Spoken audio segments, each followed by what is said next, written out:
Can you feel the flavor on this first Saturday in the month of December? Yeah, second round of the FCS playoffs.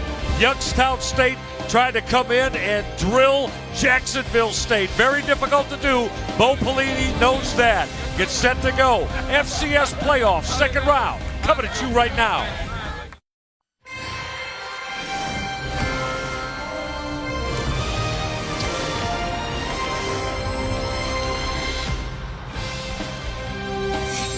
This is the NCAA FCS Football Championship presented by Northwestern Mutual.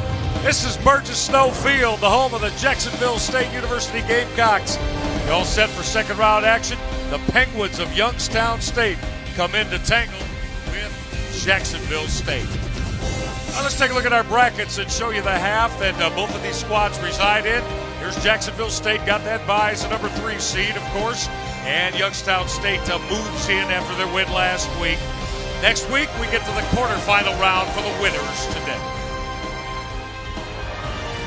Great to see everybody come to the right place. Delighted you're here. Michael Rega, my partner, Dustin Fox. So the 8 top seeds get into action today. Drama, excitement of a second round. Youngstown State, Jacksonville State.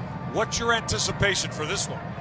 I expect a 15-round heavyweight fight. Those are the exact words from Coach Jimmy Ogle, the offensive coordinator of Jacksonville State. We spoke to him on the field before the game, and I agree with him. You have 2 terrific defenses, 2 of the top defenses in the entire country, and both of these teams, they want to run the football. All right, speaking of running the football, let's start with Youngstown State. As deluxe a tandem as you're going to find in Martin Ruiz and Jody Webb, they have been dynamic all year long. They're different, and they complement each other. Martin Ruiz, over 4,000 yards in his career, and then you add in the talented running back Jody Webb, who does it all. He's out of the backfield. He can cut on a dime. Watch this. Sticks that foot in the ground and gets upfield. That was last week against Samford. Had a big breakout game for him, over 167 yards last week. 3 straight weeks with over 200 all-purpose yards. All right, so running the football, that's the forte of Youngstown State. However, today, wow, this defense stout and sturdy, one of the best in the FCS. Jacksonville State can stifle you, Dustin. Yeah, and it's a bit of a surprise because they had to replace 8 starters from last year's defense, which was pretty good as well. And so Coach Gross is really happy with the way these guys have progressed throughout the season. And really, it all starts up front, Michael. It does. Darius Jackson, who's a star for this Jacksonville State Gamecock defense. OVC, Player of the Year defensively, tackles for loss first, sacks first. The guy does it all for this defense. If you're Coach Bo Pelini and company, you want to make sure you run the opposite direction of number 40. He's that good. Search and destroy guy. Hey, you've come to the right spot, but make sure you got everything buckled up real tight. Youngstown State, Jacksonville State, ready to go on ESPN. Let's go, Cubs! Woo! Woo!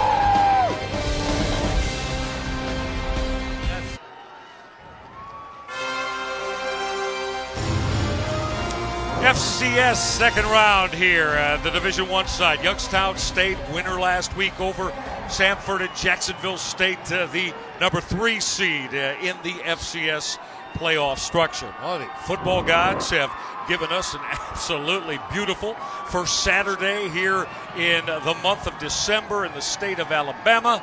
Temperature about 55 degrees. Maybe slight precipitation about 4 o'clock Central Time, we're told today.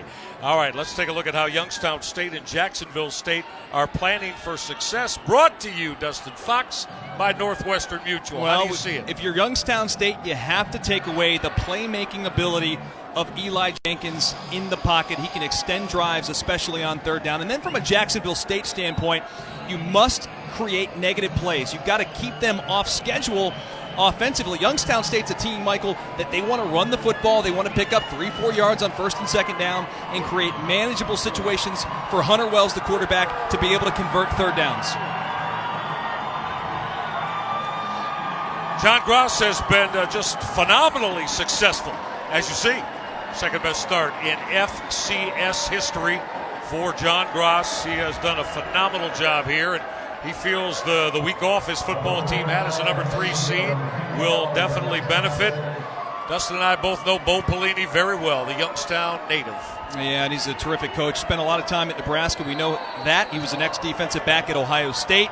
So he's got the Ohio ties, and he's back home. In fact, his son is playing at his alma mater, Cardinal Mooney.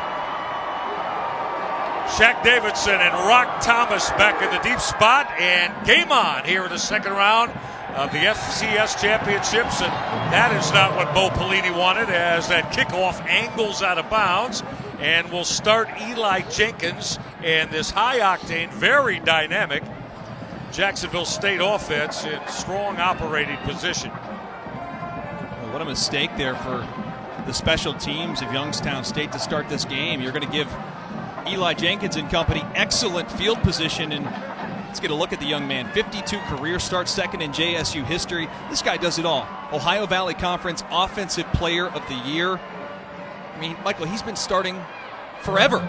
52 games. It's unbelievable. We're going to be sad. The Gamecock fans are going to be sad when he ends his career, because he's one of the all-time greats. All right, very highly decorated Eli Jenkins, one of the finest signal callers in the FCS. And out of that zone read, that first down carry, that's something to staple for Jacksonville. Josh Clemens, a fifth-year senior. Clemens in the final regular season game had a strong one. Lee Wright playing his first football game of the year, came up to make the hit. Yeah, he's back. He's healthy, and he's starting on this defense. All-conference performer from the season ago.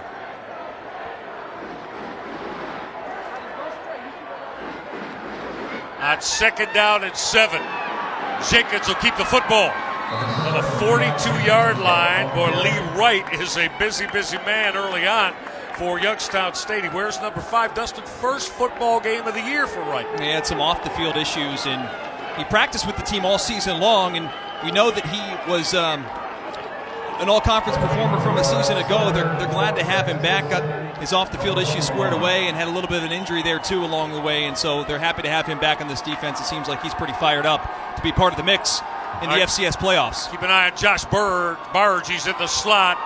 Straight quarterback run. Look at the spin from Eli Jenkins, and he's got a first down to the midfield stripe. That direct snap, straight quarterback run, move the chains, Jenkins and Jacksonville State. Exactly what we talked about, Michael. It's going to be Eli Jenkins making plays. That's a design quarterback draw up the middle. He has excellent vision and picks up the first down. A couple of carries for Eli Jenkins here in this opening possession. Go back to Jenkins off play action. He tried to find Josh Barge, and that was broken up. David Rivers, terrific instincts, Dustin, broke up that pass against the leading receiver, Barge. David Rivers is one of those guys that you talk to NFL scouts about. He's one of those guys that jumps out at you on tape. I was watching back the West Virginia game and the coaches' tape this week, and boy, he stayed with those West Virginia wide receivers all afternoon. Second down and 10 now for Eli Jenkins. That inside zone read, and Youngstown State is all over that as they swarm Josh Clemens. As Youngstown State got on the hits. Daniel Messier on that stop, the big nose tackle, the 280-pounder. The thing about this Youngstown State defense is, Michael, they play a lot of man coverage. We'll follow it as we go throughout the game. They press up on the outside with their corners, and they bring their safeties down inside the box, and that's going to be a challenge for this Jacksonville State team that really wants to run the football. All right, Jenkins on 3rd and 10, going to gun the slant. He almost got picked off. Breaking on that football beautifully, and that was Leroy Alexander.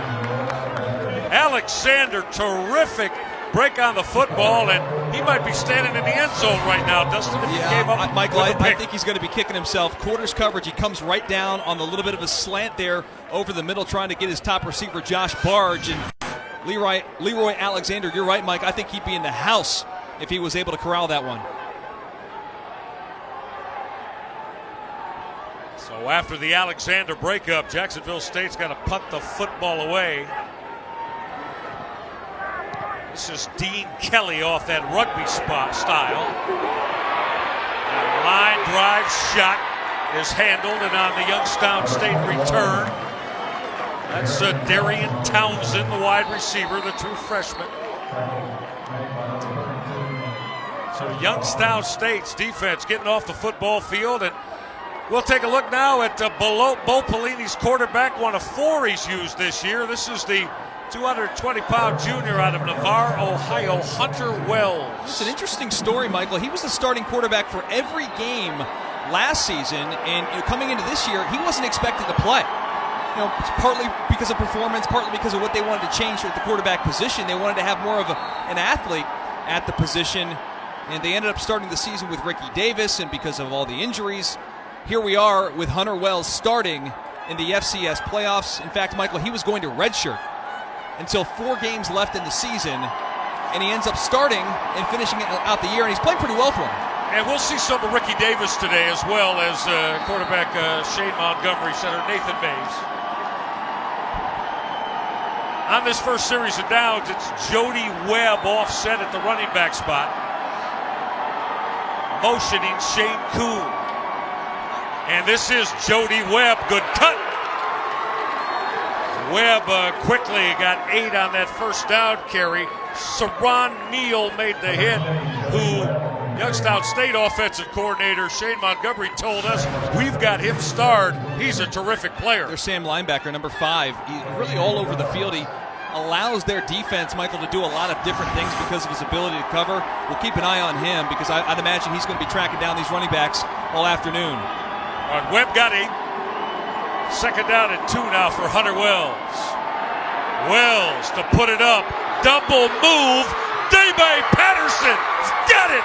Patterson to the house. Touchdown, Youngstown State.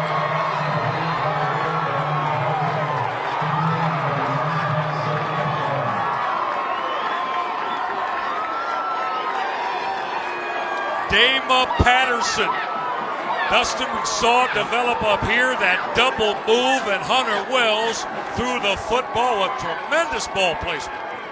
Shane Montgomery told us that Dema Patterson is the fastest wide receiver they have. They've been trying the last few weeks to get him the football down the field, an explosive threat for this offense. And right there on second down, second and short, they catch the Jacksonville State defense thinking it was a run. The play action pass double move on the outside gets them, and Youngstown State is on the board. Zach Kennedy to add the PAT. That is a big-time lightning bolt right away. Dema Patterson, the junior from Apopka, Florida. Terrific separation, putting Youngstown State on the board early.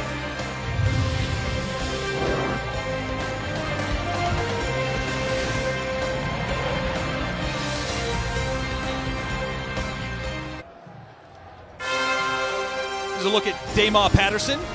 Just had a big touchdown reception moments ago, the transfer from Utah State. Big play threat on the outside. Let's take a look back at how it all kind of set up. It's a play action pass inside to Jody Webb, and you've got the safeties. You've got a freshman safety, Latravius Williams here, number 36, who bites on a double move, and that's a junior wide receiver out there who's just really just too fast and explosive. Catching it, and they're lucky he stayed on his feet, showed excellent balance to give Youngstown State the 7-0 lead. How about the work of the Youngstown State O-line? Hunter Wells counted the house. Yeah. And allowed Dema Patterson to separate. Did he not? Yes, he did, Michael. Excellent job. Excellent job carrying out the fake and delivering the throw. Daniel Bird, Reggie Hall back in the deep spots, and this is Reggie Hall from the goal line. Hall gets ushered out of bounds at the 17-yard line. Christian Randall Posey, backup linebackers on that kick cover unit for Youngstown State. Dustin's second time with a football now for, as we said, this is one of the finest, the most highly decorated, and certainly one of the most accomplished quarterbacks we have. Forget about divisions. Any division in college football, what that young man Eli Jenkins has accomplished in his career. He came in, Michael. They didn't even expect him to really play quarterback. They thought he was going to be more of a safety, so he proved some people wrong, and he's been starting ever since after his redshirt year. The empty look with 5 wide for Jenkins. Go rip his throw in the seam. That's Josh Barge making the grab. Josh Barge, they love him here. Offensive coordinator Jimmy Ogle said, Keep your eyes on him. We're going to get him the football. I asked before the game, who's going to be a playmaker for your offense? He said, number 7 and number 12. Those two dudes, if they make plays, they'll have a great chance against this Youngstown State defense, and they're an early connection. Barge with 50 straight games with a catch. FCS record. That one good for 31 yards. Now we'll go back to the inside zone read on the run game. Josh Clemens got a couple. This Youngstown State, you saw him last week. His front seven defensively, as good as it gets. They've got much better as the years going on, right? You'll keep an eye on number 11 and number 9, the two bookend defensive ends for Youngstown State. That worries any offensive coordinator, keeps them up at night. And the coach Ogle before the game said the exact same thing. He's got to worry about those two guys putting a lot of pressure on Eli Jenkins. 2nd and 8 now from the midfield stripe. Jenkins going to rip that fade. Incomplete. We got a flag. Josh Barge was in contact. David Rivers, the top cover corner on Youngstown State, is going to get flagged.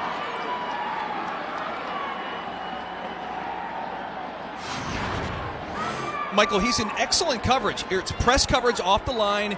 He's just hand fighting down the field. See, Rivers has to get his head around earlier. If he does that down the field, that flag won't get called because he's in contact with the wide receiver, Josh Barge, doesn't get the head around, too much hand fighting going on. That's an easy call for that official.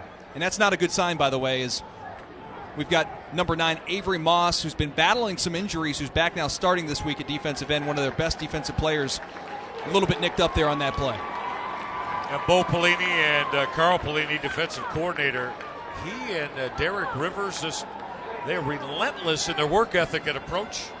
Yeah, in fact, this offseason, Michael, both Moss and Rivers, they got together and they talked to each other about what they can do to get better. Rivers more of a pass rush specialist, Moss more of a run stop specialist. And because they were so good at different things, they worked together and helped each other develop and to the point now where Rivers on the other side has become just as good a run stopper, and Moss has gotten better at rushing the passer. Josh Clemens in the pistol look. Look at Jenkins. Just continuing to keep plays alive. The O-line of Jacksonville State. That is a monumental push. First contact came about a yard after his spin. Jacksonville State pushed him for 7 more for the 8-yard carry. The War Pigs. That's what they call each other up front. Love that name. Offensive line. The War Pigs led by Dylan Klein and company. But a great job by Eli Jenkins making a man miss and then pushing the pile. I know you love that name. The War Pigs? Yeah. That's one of the best in all of college football, man. Right back to the ground game in the first carry of the afternoon. Tyus Flakes.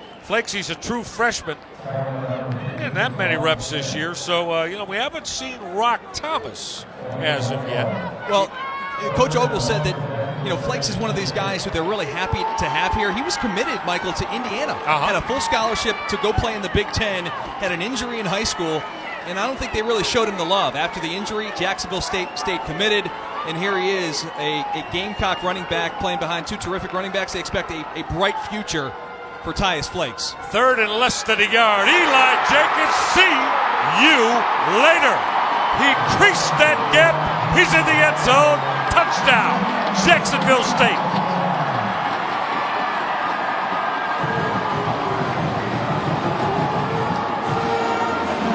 Now this is what happens when you've got short yardage situations and you have 9 guys in the box. Watch Eli Jenkins. Look at all these guys. Look at all these Youngstown State defenders. If there's a hat on a hat and there's just enough crease for Jenkins to get through, it's going to be a house call. And Eli Jenkins just adds a little bit more to his resume.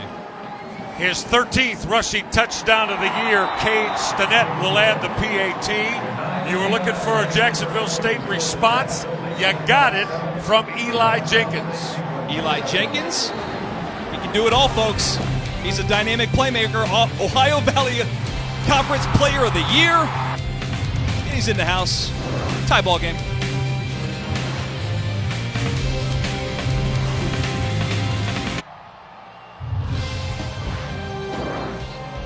Hunger and joy in this lightning quick start to our second round NCAA FCS championship as Jacksonville State has just matched Youngstown State. And this is Jody Webb on the return. Webb, strong return to the 35-yard line. Jody Webb showing off some of his fantastic return skills as well as his work as a running back. The young man from Whitmer High School, very strong program in Toledo, Ohio. Michael, I thought it was interesting before the game when we were talking with some of the coaches, and you and I, of course, we kind of talk about what we expect to see in the ball game. I thought it would be a feeling out process. Like the first quarter would be, both teams kind of a little bit hesitant to take deep shots and have big explosive plays. It has been far from that. We're less than 6 minutes into the ball game. We've got 2 scores on the board, 2 big explosive plays from both of these offenses, and I think these defenses maybe a little bit surprised at what they're seeing. Out of the pistol off play action. Wells will gun that throw, and look at the move after catch. Alvin Bailey. Bailey, who is the young man who started his career at the University of Florida. Saron Neal made the hit. Interesting to see Youngstown State passing and first down. A little bit different than what we've seen for Hunter Wells throughout the end of the regular season and in the playoffs. I like it. Yeah, changing it up. This is not what Jacksonville State has seen on tape from Hunter Wells. Taking it down the field, so open shots down the field to really open up this defense. Now out of the eye, and this is Jody Webb. Webb across the midfield stripe to the 46-yard line. Busy day already for Saron Neal, that strong 205-pound junior linebacker right here from the state of Alabama. Jody Webb, there you see his numbers on the year, and this is, as we said, on the open, as dynamic a tandem, the running back tandem that we have anywhere in college football with Webb and now the bigger back, Martin Ruiz. Who's now in the game. Ruiz trying to find a little space. That closed up in a hurry, did it not? Scraping down that line of scrimmage and making that hit was Quan Stoudemire. Stoudemire, the sophomore. Dustin, we love, you and I discuss it all the time, and linebackers that scrape off blocks and are able to get to the football, rally to the ball, and make hits. I always love when coaches talk about a linebacker and they say he's a sideline to sideline guy. You know what that means? That means he's got athletic ability, he's physical, and he runs to the football with his hair on fire. We'll see if Jacksonville State keeps their hair on fire. This is 3rd down and less than 1. That straight power lead run game. Ruiz first down. Ruiz off the right side following the blocks of Dylan Colucci and Brock Eisenhuth. And that right side of the O-line strong. Michael, look at how many yards Ruiz gets. Yards after contact. There's contact. Boom. Makes another man miss. It still takes 2 defenders to get him down on the ground. A very physical runner is Martin Ruiz. 350-pound right guard Brock Eisenhuth, as you see Ruiz and his numbers. Dustin, the first team, Missouri Valley, is Brock Eisenhuth. Shane Montgomery told us, tremendously talented player. This is Jody Webb, and Webb has come free. Webb with speed, touchdown.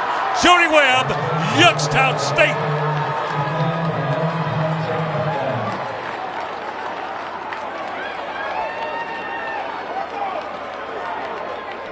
This is what having 2 running backs with different skill sets can do for you as an offense. You've got Ruiz, who we saw moments ago, breaking tackles, punishing defenders, and then you change it up, right? You bring Jody Webb back into the game, and then he has the ability to cut on a dime and get to the end zone. Second PAT added by Zach Kennedy as he'll bang that through. We show up discussing how phenomenal that defensive front is of Jacksonville State. They've been gashed. This was all vision, I believe, by Jody Webb. The play was designed to go to the left, and because all of the offensive line blocked down, see, everyone's across the line, the linebackers are on the other side, right? So he cuts back, and there's nobody there. There's no Jacksonville State defenders until he gets to the end zone.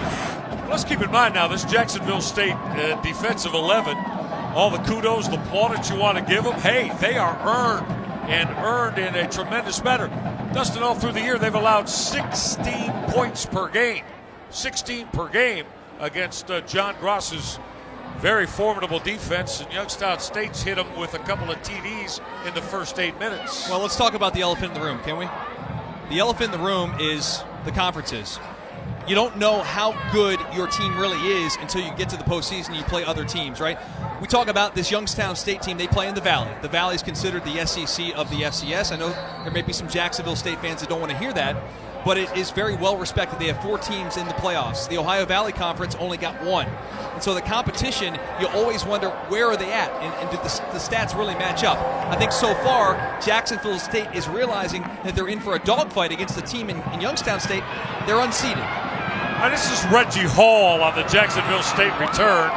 Hall tried to change direction and got taken down at the 17-yard line. ESPN's coverage of the FCS Championship continues with the quarterfinals. That's a week from yesterday, next Friday, December 9th, 7 o'clock Eastern on ESPN2. If you'd like more info, go to NCAA.com. That's the official online home for all 90 NCAA championships. Michael Reggie, Dustin Fox, all of our terrific ESPN crew know you're enjoying this, and we have had some high-octane lightning bolts from both offenses here early. Eli Jenkins back to work with, once again, his team down by a touchdown, and go to that zone read ground game and Stain with Josh Clemens. Clemens, a big fella, 220-pounder out of Fayetteville, Georgia. Former Kentucky Wildcat, transferred over here to Jacksonville State. He played a little bit for the Wildcats. All right, 2nd and 7 now for Jenkins with 4 wide receivers. Eli Jenkins wants to put it up sack time as he got taken down. In on that hit, coming off the edge, was Derek Rivers, the 250-pound senior. There's the guy, number 11. You always want to be aware of where Derek Rivers is. There he is on the left side of your screen. He's going to come in here, bull rushing Dylan Klein, and Klein just can't stay with him. He just physically manhandles him on the outside from the right tackle position, and Rivers gets to the quarterback, gets home on Eli Jenkins. Look at his career numbers. He's just, what a monster this guy has been for this defense. FCS sack leader. Active sack leader, no question. Yeah, showed you why there. This tremendous get off and getting to Jenkins. 3rd 17 for Eli Jenkins. Going to trigger the out. Incomplete. He was looking to work with Anthony Johnson, his 6'4" wide receiver. And Jacksonville State, the Gamecocks, going to have to punt the football away for the 2nd time in 3 possessions. Here in the opening quarter, Youngstown State's defense gets their stop.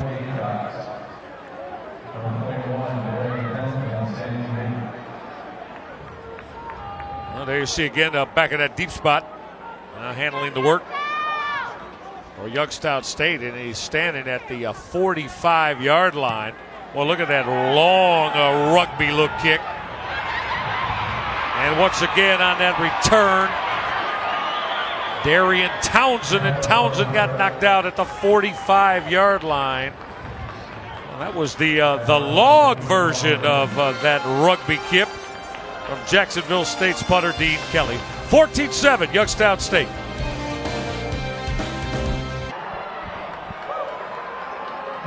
A little bit of that early December precipitation here in Jacksonville, Alabama started to settle in. Well, we mentioned it a moment ago after the Jody Webb touchdown run. This Jacksonville State defense, folks, gives up. They're one of the stingiest in college football. They give up 16 points per game on a year. So this is very unfamiliar territory to them in the first 2 Youngstown State possessions. Yeah, but this is the second toughest opponent they faced all year, Michael. Their toughest was LSU early in the year. We know what the Tigers are all about in the SEC, but the Youngstown State team coming in is as good as they're going to face all year. Wells off play action, going to throw that deep out. Jody Webb made a terrific grab at the 29-yard line. That's 25 yards. The ball placement of Hunter Wells has been terrific.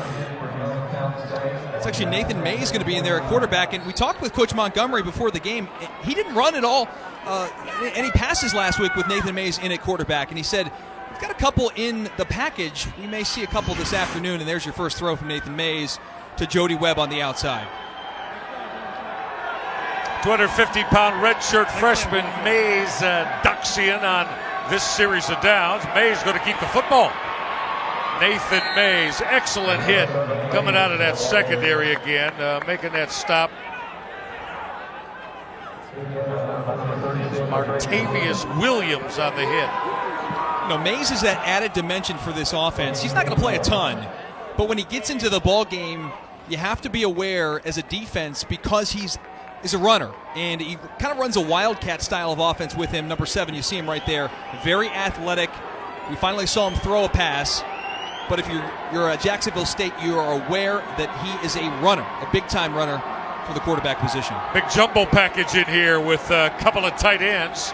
That lead power ground game, and Martin Ruiz got knocked down at the line of scrimmage.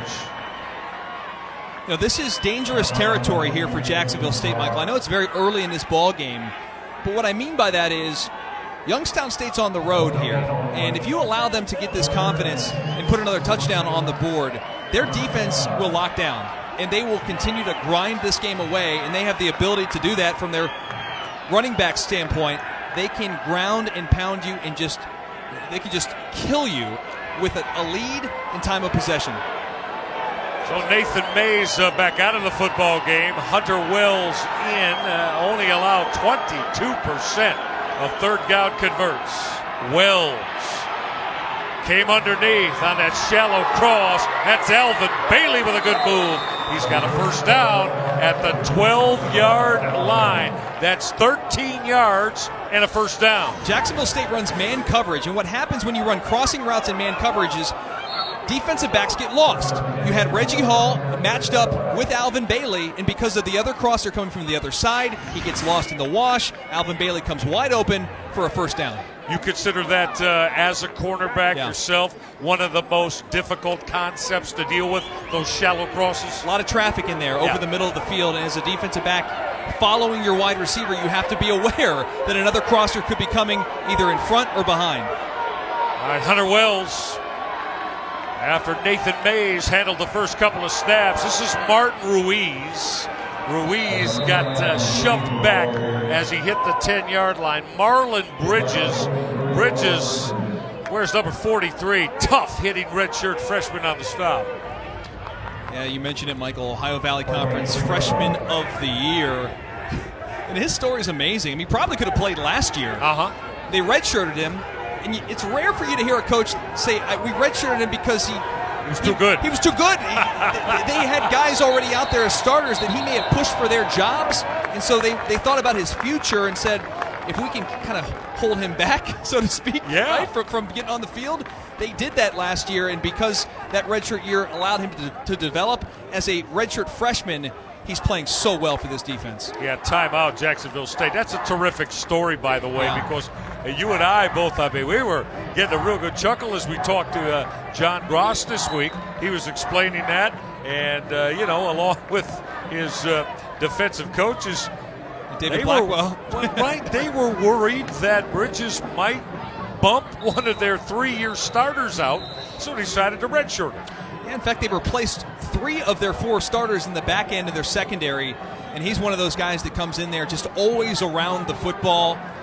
You talk about his numbers, 4 interceptions, 5 forced fumbles, 6 pass breakups. I mean, the guy is just a beast from his defensive back safety position, free safety position. Coach Gross very happy with his young freshman. All right, after the Jacksonville State timeout, this is second down and 7 now with the football on the 9-yard line. So Youngstown State can pick up that first down on this drive. Wells firing end zone. It was there, but Shane Kuhn could not haul it in. Incomplete. Just a little bit too much zip on this from Hunter Wells. He's got his tight end, Jake Kuhn, wide open here. Got to just take a little bit off. I think that Quan Stoudemire, his middle linebacker for Jacksonville State, he may have been in that window a little bit, and I think that Hunter Wells was kind of caught in that position. I don't want to lob it out there and allow an interception, but he had his tight end. This is third down and 7. The student section at the other end of Jacksonville needs to stop here, Michael. Yeah, Burgess Snow Field. They are letting their Jacksonville State Gamecocks hear about it. Now we got a timeout, Youngstown State.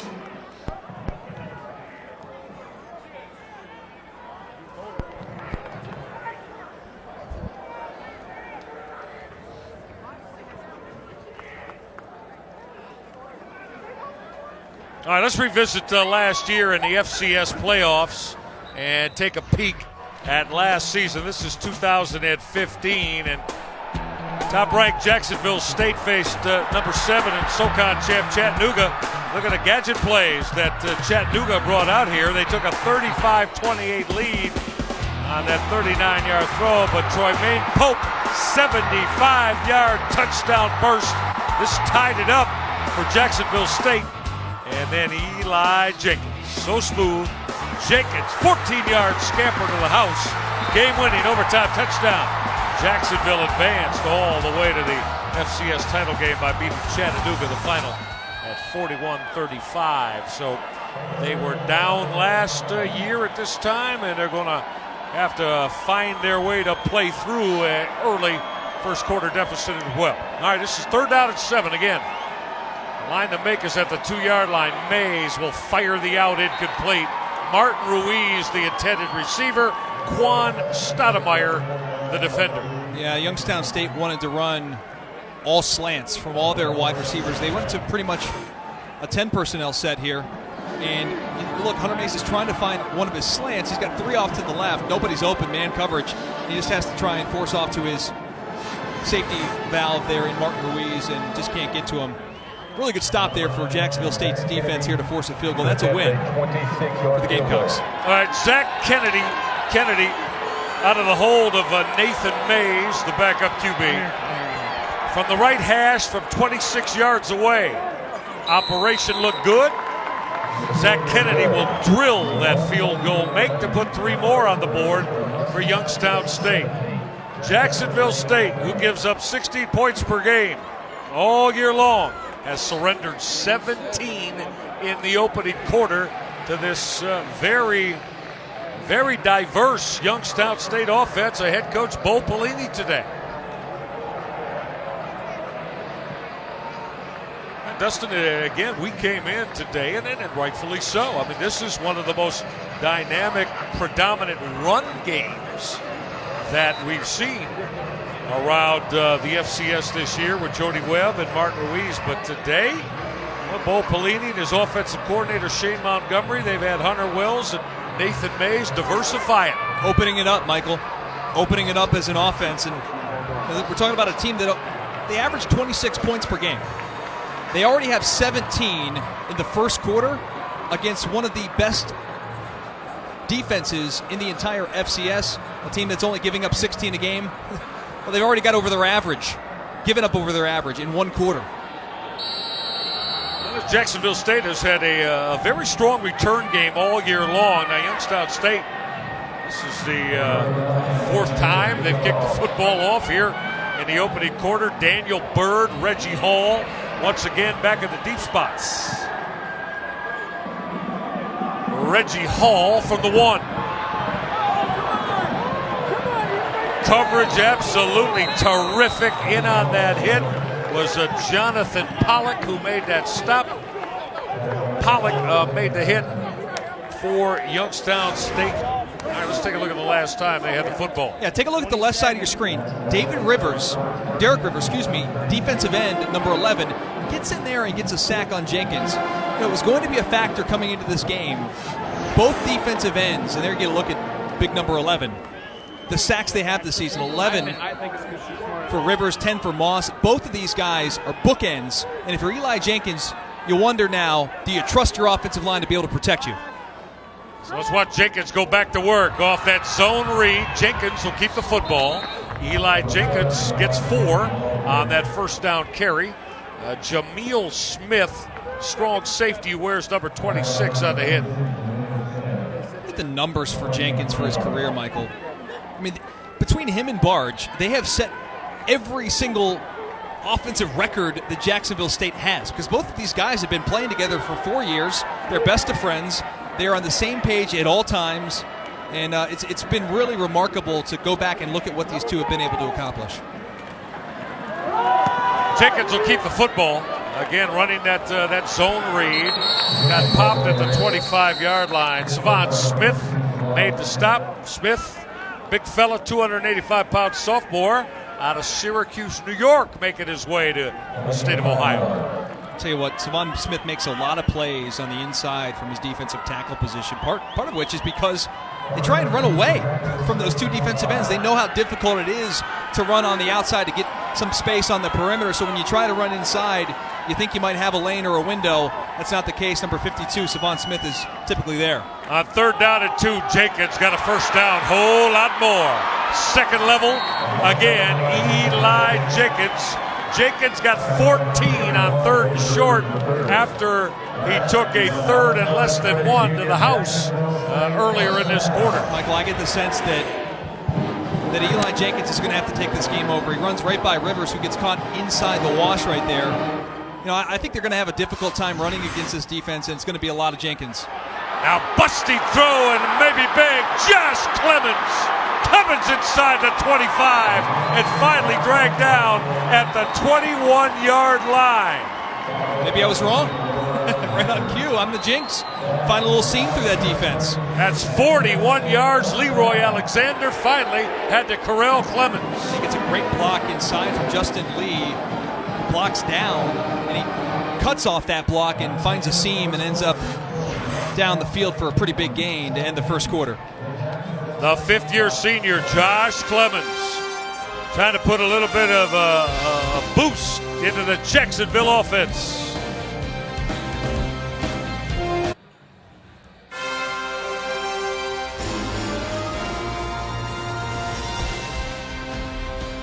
We welcome all of you back to the NCAA FCS Football Championship presented by Northwestern Mutual. 17-7 Youngstown State. Those are the faces of Bo Pelini, huh? Wow. That is fantastic. Spot on, Coach Bo Pelini. A man of few emotions. You get a look at him. Happy, sad, angry. Well, you can read the last one for yourself. That encompasses about all of it. I want to know where the cat is at, right? Man, his last game at Nebraska became infamous with Bo Pelini, the Twitter account. He carries the cat out onto the field. That was classic stuff. Love Eli Jenkins is a classic, and he's going back to work. Fire in end zone. Broken up on that pass breakup for David Rivers. Rivers was able to get an arm up as Eli Jenkins was looking for Anthony Johnson in that post corner route. Man, they got a double coverage here. This is what quarters does for you. It allows sometimes, if you only have one receiver in a route, you basically get a double team built into the coverage, and that's what happens. Jameel Smith, the safety, comes over top. It gives Rivers a little bit of help. Very close to being pass interference. There was a lot of contact. No call. 2nd and 10. Ground game again. Josh Clemens with power, the 5th-year senior. Clemens got 5. Red zone time now once again for Jacksonville State. And as the first quarter was ending, Dustin, those final 2 plays, Eli Jenkins for 14 on a first down. As you look at that, he's pretty yoked up, isn't he, Man, Josh I'm pointing to his arms, Mike. I mean, that dude's got some pipes. And then, of course, Clemens broke out for that 41-yard tote that got him in operating position. Jacksonville State down by 10, just underway in the second quarter. On 3rd and 4, Jenkins fired the out. Josh Barge couldn't haul it in. Coverage from Youngstown State came from Leroy Alexander. That was a 95-mile-an-hour fastball, Dustin Fox. Too much. From Eli Jenkins. He had him. He had his wide receiver Barge in the slot. They're going to motion out Shaq Davidson off to the left. And so you watch, the ball's, it's got to be delivered on time. It's just a fastball out there, and it allows the coverage to come down and make the play. Eli Jenkins got to take a little something off that. Yep. All right, this is Cade Stinnett out of the hold of Gavin Golson. Well, a lot of leg on that from Stinnett, and he'll connect. Now Stinnett banging it home from 36 yards out, and that will, here in the first 56 seconds of this second quarter, cut that Jacksonville State deficit back down to 7 at 17-10. I think Stinnett could play defensive line. I mean, it's looks rare like that you see a kicker who's 6'1", 270 pounds. And I think that's maybe undershooting it. He's a big boy. Big boy. Sophomore. Enterprise, Alabama. We think Mike can play D-line? Could he play D-line? Absolutely, I think he could. Why not? I would imagine that has been in his past on the high school side, right? But now Stinnett doing the big job for head coach John Gross and his powerful program. So Ohio Valley Conference program of Jacksonville State. Michael, what are they? They got some big boys at kicker. All over college football, don't they? Oh, leg coming in there? Boy. Jody Webb on the return for Youngstown State. He got rocked. Webb took a strong hit. That was cornerback Daniel Bird, the redshirt freshman, who laid the pop to Jody Webb.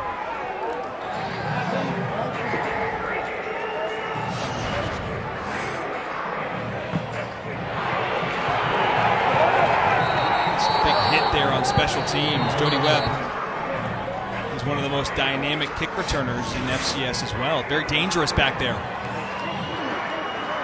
And when you have a back like Martin Ruiz as well, you don't have to worry about tiring out Jody Webb on kickoff returns because if he has he busts a big one out, no big deal. Take him off the field, let him get a sip of water. You bring number 29 in the game, and that's exactly what Youngstown State's going to do. All right, Hunter Wells, the starting quarterback for Bo Pelini, back out to begin this series of downs.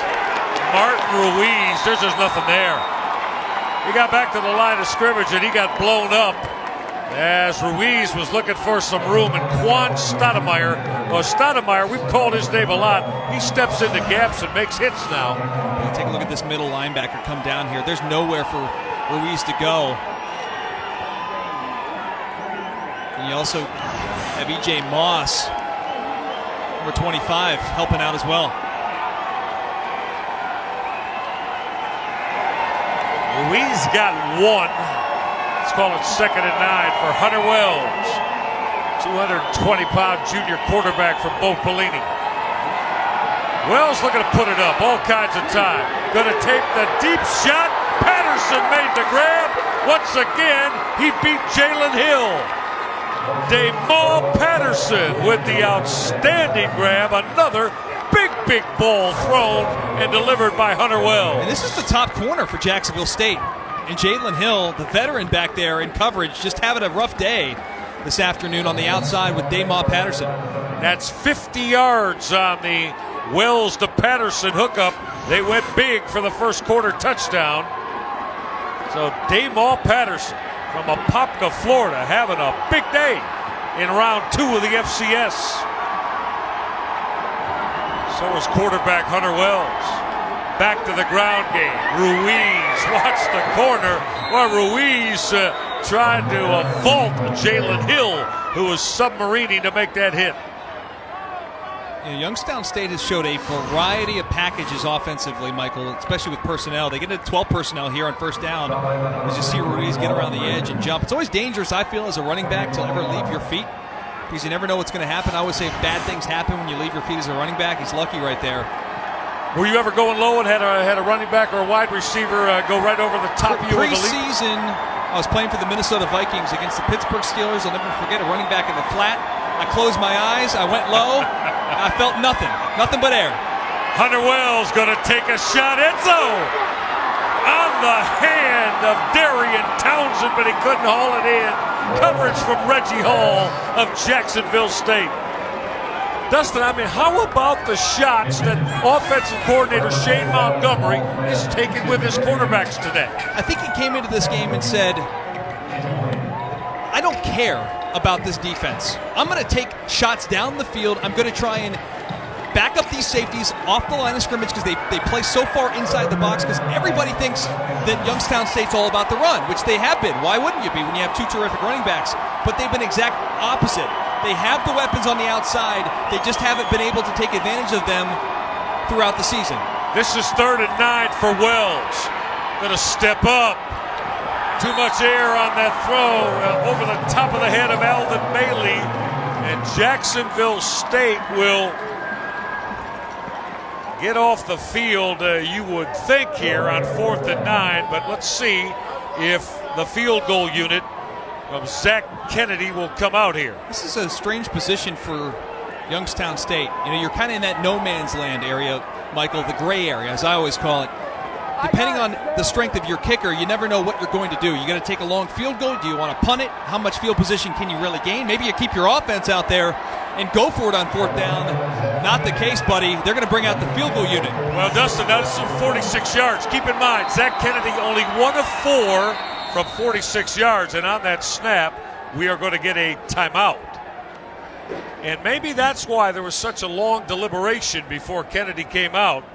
We'll get a timeout when we get back from this distance. Zach Kennedy, just 1 of 4 on the year.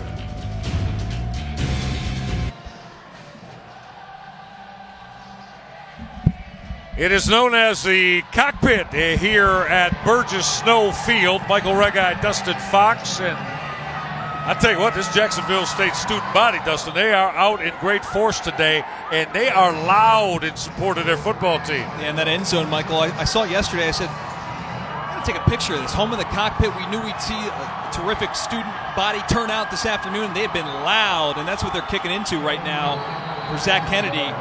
And they're trying to distract him. They're trying to do anything they possibly can to give their defense a stop. Out of the hold of Mark Schuler. Again, 1 of 4 from this distance. From 46 yards out. Got the leg. He missed it wide right. It faded on Zach Kennedy. So Jacksonville State unscathed. It'll remain 17-10. It seemed like for a second that kick was just going to drop in. If the weather was a factor there, or if he just didn't have enough leg or what, but now Jacksonville State's going to have great field position here, Michael. Take a look back at that kick. I just think it just sailed a little bit, didn't have enough leg. And Jacksonville State, we'll take that. That's a stop. They needed that. Coach Gross and company very happy. Coach Bo Pelini not happy. Or maybe he's sad. I'm not sure. All right, so Jacksonville State now will take over after that misfire from 46 yards away. Eli Jenkins going to call his own number on that quarterback keep. Jenkins got knocked down as Youngstown State, after the field goal miss, Jameel Smith on that hit.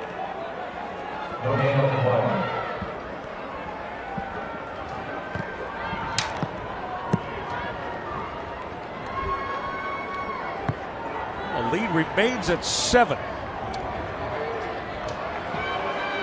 Eli Jenkins with his offense back on the football field. On 2nd and 10, Jenkins will step up. A lot of real estate in front of him. That's a first down on the 15-yard ramble for quarterback Eli Jenkins. Michael, I said it earlier in the game. If Jacksonville State wants to win this game and they wanted to get back in it, it's going to be because of number 7. He needs to put this team on his back. And plays like that, design quarterback runs, they can pick up first downs and create field position. That's what Jacksonville State needs to do. And Coach Ogle said he's not scared to do that. He will absolutely allow Jenkins to run the football 10 to 15 times in this game. One more time for Eli Jenkins, but he took a shot there. Daniel Messier made the hit on him. That defensive tackle, the junior out of Homestead, Florida, for Youngstown State.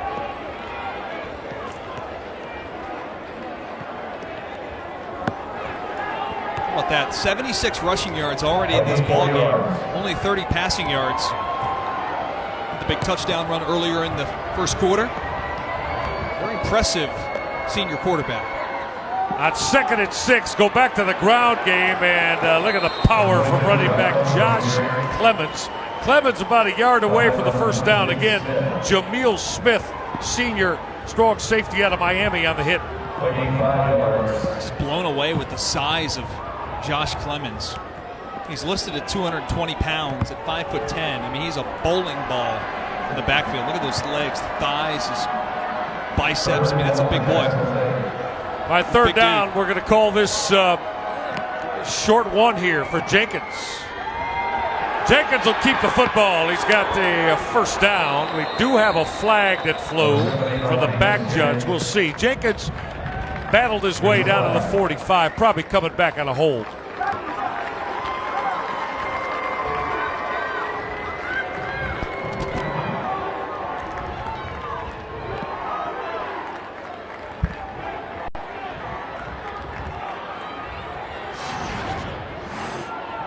Watch Dylan Klein right here. This is the matchup.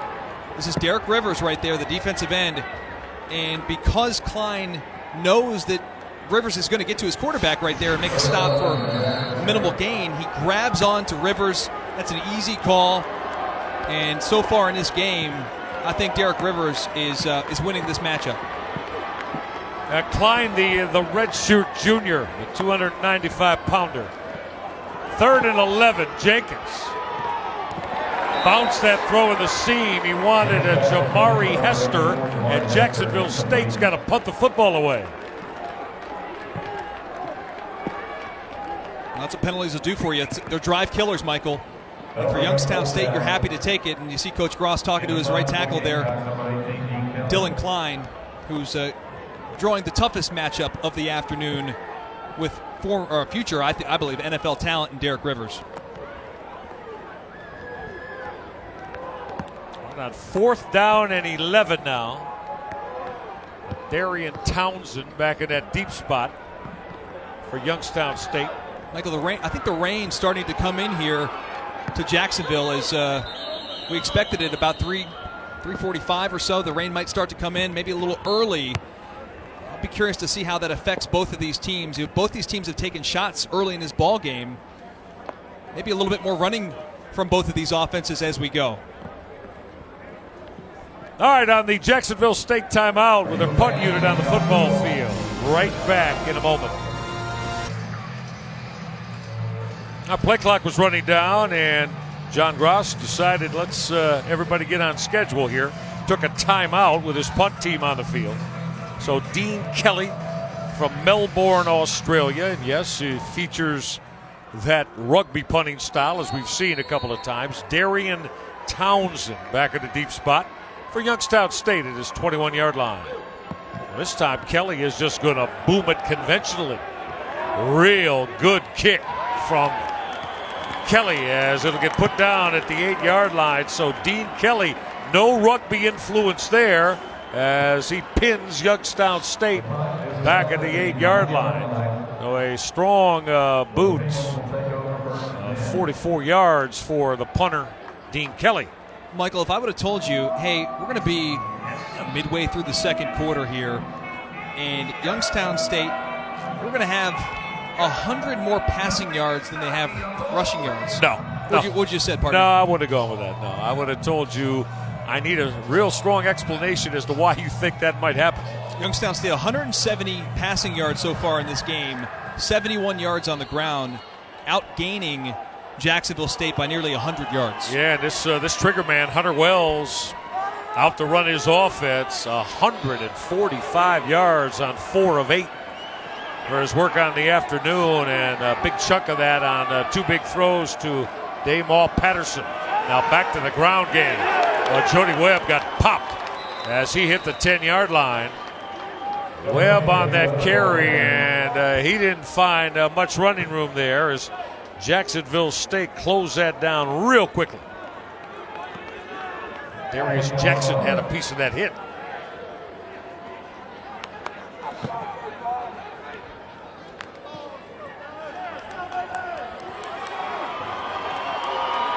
Look up 2nd down and 9 now, so give Jody Webb 1. Webb with 54 yards, of course, and that 37-yard TD. 2nd and 9 for Hunter Wells. Out of this tight look, and Wells going to take a shot deep again. That's hauled in. Townsend made the grab. Townsend with speed. Townsend tried to get the pylon, but stepped out of bounds at the 5-yard line. Darian Townsend showing off his remarkable athleticism.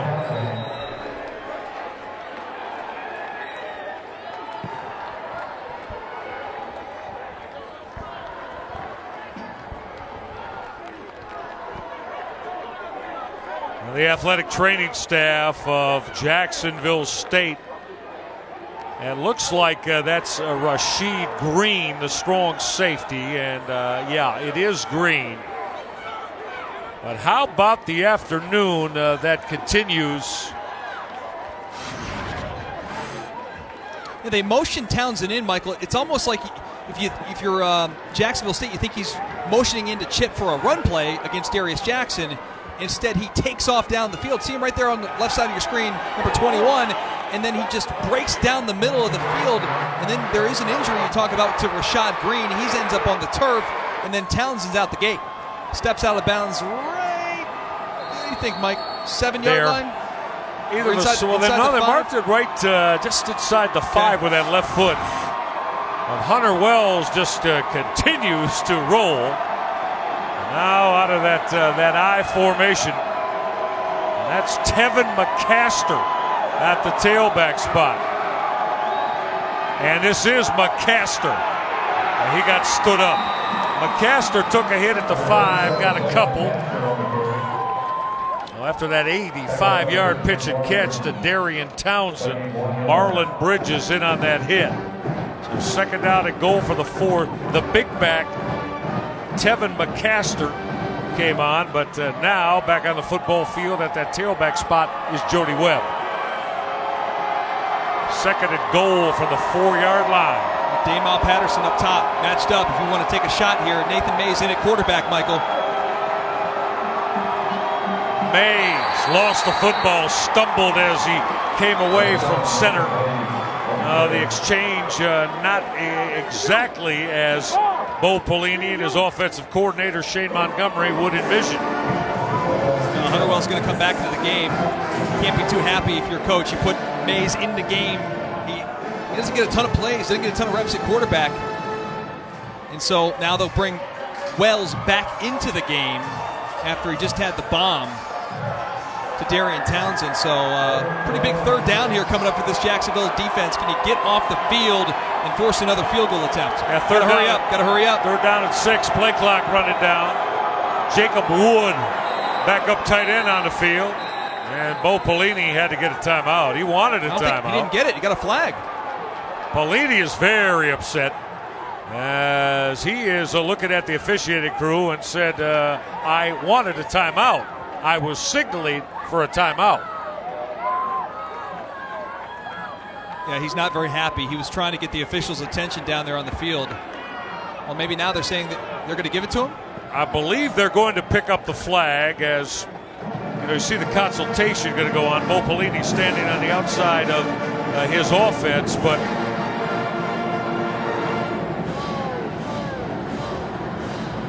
our game referee today, Henry Wimberg, discussed it with linesman N.J. Cagliati. All right, let's see how everybody responds. Youngstown State on the move, up by 7. Youngstown State threatening to add to their 17-10 lead. Michael Regite, Dustin Fox, and you. Great to have you along. We told you there'd be a lot of drama, emotion, excitement. The second round FCS matchup. 3-seed Jacksonville State and a very impressive Youngstown State Penguins. Michael, if I'm Youngstown State, I'm looking at number 20, Jody Webb here in the backfield. Either a handoff or something to get the football in his hands. Hunter Wells, look at end zone. Throw is caught. Got a flag that came out. That is hauled in by Alvin Bailey. No signal yet, though. The line judge is going to put Bailey down just within the boundaries of that goal line. The offensive pass interference call will go against Youngstown State. Pick play, Dustin Fox? Yeah, I think so, Michael. We'll take another look at it here momentarily. You saw the big hit as he makes the reception. You always wonder, is there going to be a flag for targeting or something like that? You take a look at yeah, no question about it right there, Michael. The tight end, number 88. Jacob Wood, he pushes the defender off. He allows the separation. Coach Pelini's not very happy. That's going to be the big one on that pass interference call. And take a look at this again, right at the goal line. 88 right here. he's going to push off on Joel McCandless, the linebacker, number 3. And that creates the separation. That's an easy call for the officials. They got that one right. Now what that does is put the football back at the 21-yard line. Now this is 3rd and goal from the 21-yard line. So we'll see what Shane Montgomery, the offensive coordinator, who does such a terrific job with Bo Pelini's offense, what does he dial up here? 3rd and 21 after a thought. Youngstown State thought they had a touchdown throw negated. You need positive yards, Mike, because you just missed a field goal from not too far of distance behind this, so you need to pick up half of this. Yep. I wouldn't necessarily feel like you have to go to the end zone. All right, 3rd down and goal from the 21-yard line for Hunter Wells, who's had a very strong day. Pressure coming. Wells to the corner of the end zone. He got picked off. He got picked off, intercepted, and now he did not hold on to the football. I'm sorry, Mike. He just did not hang on to the process of the catch. He had the interception. He had it going to the ground, and as he falls to the turf, the football comes loose. Stoudemire is going to pick up Jody Webb at the backfield, number 20, right here, top of your screen. Look at this. Excellent coverage. He turns his head around, and the ball's going to be right there. Great catch. He just can't hang on as he goes to the ground.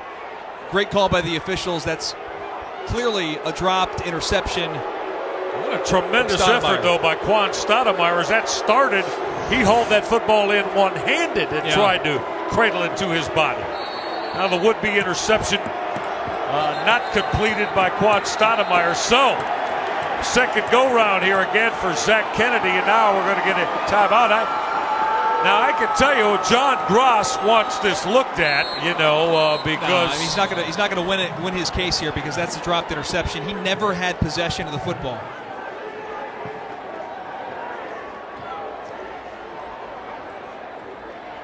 Is it challenging, Coach? Yeah, he is.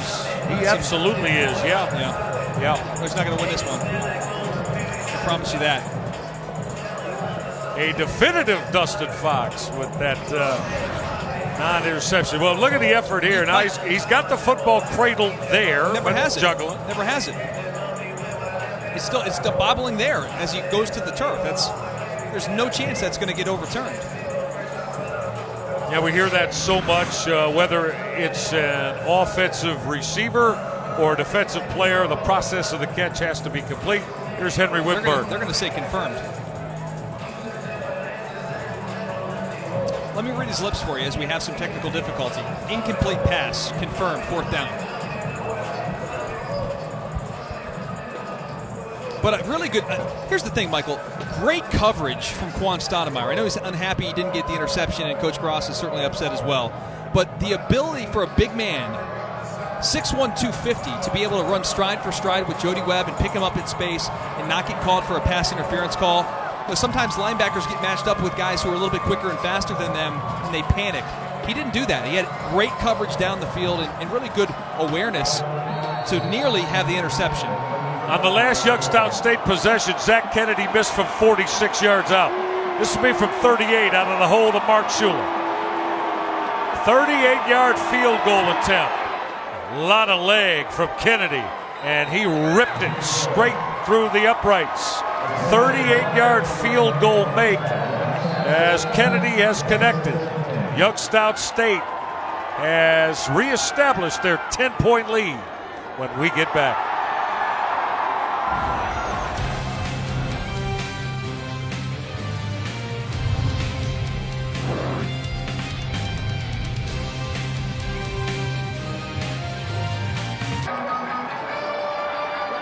Bo Pelini and his Youngstown State Penguins offense, they're having no problem moving the football. But the last couple of times as they've gotten to the red zone, they have had drives stall out. 122 total yards on their last couple of drives that encompass 12 plays. But they've only been able to put 3 points on the board as the lead is back up to 10. As we are approaching the 5-minute mark here in quarter number 2, and this is Thomas on that return. Reggie Hall. Hall has had a heavy dose of return duties today. So let's see what Eli Jenkins gets on this possession. Remember, it'll be Jacksonville State to get the football to start the second half. So how about Eli Jenkins today, Dustin? How would you assess this dynamic quarterback's efforts? Well, I think he needs to pick it up with the passing game. I talked about his ability to run. We know he can do that. But he's only 1 for 7 passing, which means they're not taking shots. They're trying to run the football. That's not working. What has worked is his ability to run the football. I think maybe if they can try some more of those RPOs, the run-pass options, that can really put the defense of Youngstown State at a disadvantage. Now go to that outside zone read, and look at the shot that Josh Clemens took. Clemens can handle it, though, but he got absolutely buried as coming up to put that hit on Clemens. David Rivers on that hit. Also got some help from Derek Rivers. That defensive end. That guy's just a monster. All over the place. He runs down running backs from behind. He can play in space. He can bull rush, speed rush, does it all. Second down and 5 now as we come inside the 5-minute mark. Jenkins trying to cut back in. Not a lot of room there, and Jenkins got wrestled down.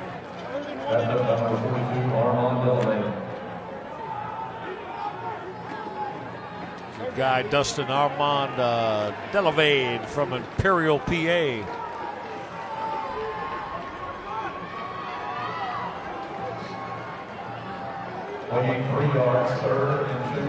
Third down and 2 now.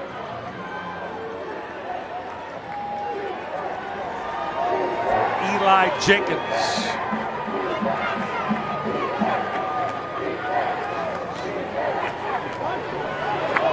Clemens tried to battle, needed to get to the 25-yard line, and Clemens on third down and short. Did he get to the 25? He did. Let's move those sticks first down. You were talking about the strength of Josh Clemens. He showed you that there. Well, they are going to bring a defensive back in on a blitz. DJ Thomas, who's 5'9", 170 pounds. And he comes in, he's got a wide open lane to Clemens, Michael, and he can't wrap him up. He bounces off of him. Probably would have had him for a no gain or a loss, but instead Clemens is able to fall forward and pick up that first down. That 225-pound back, the fifth-year senior Josh Clemens packs a wallop. That zone read and keeping the football again is Eli Jenkins. Jenkins will battle across the 30. So that's 5 on first down, but you're looking for Jenkins to start to want to take some shots and develop a pass game vertically. I think you have to at some point. You know, last week against Samford, Samford's a team that throws the football 70% of the time, and they had a difficult time, and most teams do. When you play a team like Youngstown State that has terrific corners, they're going to play matchup press coverage on the outside, and with defensive ends like Moss and Rivers, it's tough. I mean, they are a complete defense, but I think at some point you have to take some shots down the field to keep them honest, Michael. Otherwise, you're allowing Youngstown State to just continue to stack that box, bring 8-9 guys in there, and between Leroy Alexander, Jamil Smith, the safeties, those guys basically become extra linebackers against the run.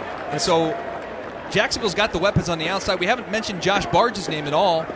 The star wide receiver who owns every record at Jacksonville State, the senior wide receiver who... He caught that one ball, first ball, but that's been it. That's the only completion of the game for Eli Jenkins. You get a look at Josh Barge right there, number 12. Now that's Donald Messier, who was the injured Penguin and helped to the sideline. Well, Messier was on the deck, the big defensive tackle. All right, second down and 5 now from the 30. Barge is lined up in a slot right there in the middle of your screen.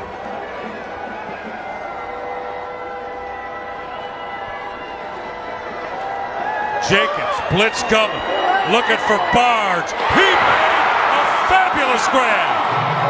Josh Barge high-pointing the football, and Odin Jenkins take a wallop on the release of the rock. Well, you just got the sense that at some point you got to find a way to get the football in the hands of your playmaker. Still takes a hit from Rivers, but what a terrific catch by Josh Barge at the high point. All right, back live.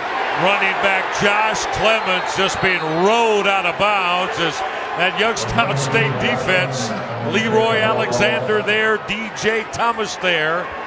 After that throw, that 38-yard hookup between Eli Jenkins and Josh Barge.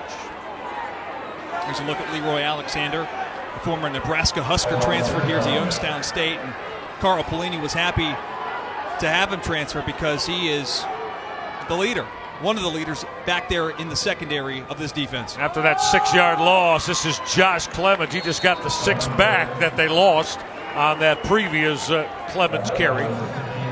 We'll get it right back on schedule now, but this is going to be 3rd down and long, 3rd and 10, as we come near the 2-minute mark here in the first half. Michael, I think that's the guy right there, number 12. He just had the big catch, 38-yard reception. If they want to get back in this game a little bit, Eli Jenkins and Barge have to get back on the same page. I think that last throw and catch could build some confidence for these two, especially on this drive. Jenkins on 3rd and 10, fired into seam, that's hauled in.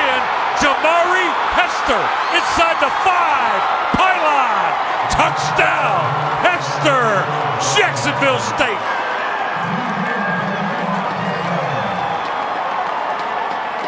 The coach is telling us this week that Jamari Hester is growing up before his very eyes. The redshirt freshman who probably could play basketball and start at center for most NBA teams. He's 6'7", what a big guy.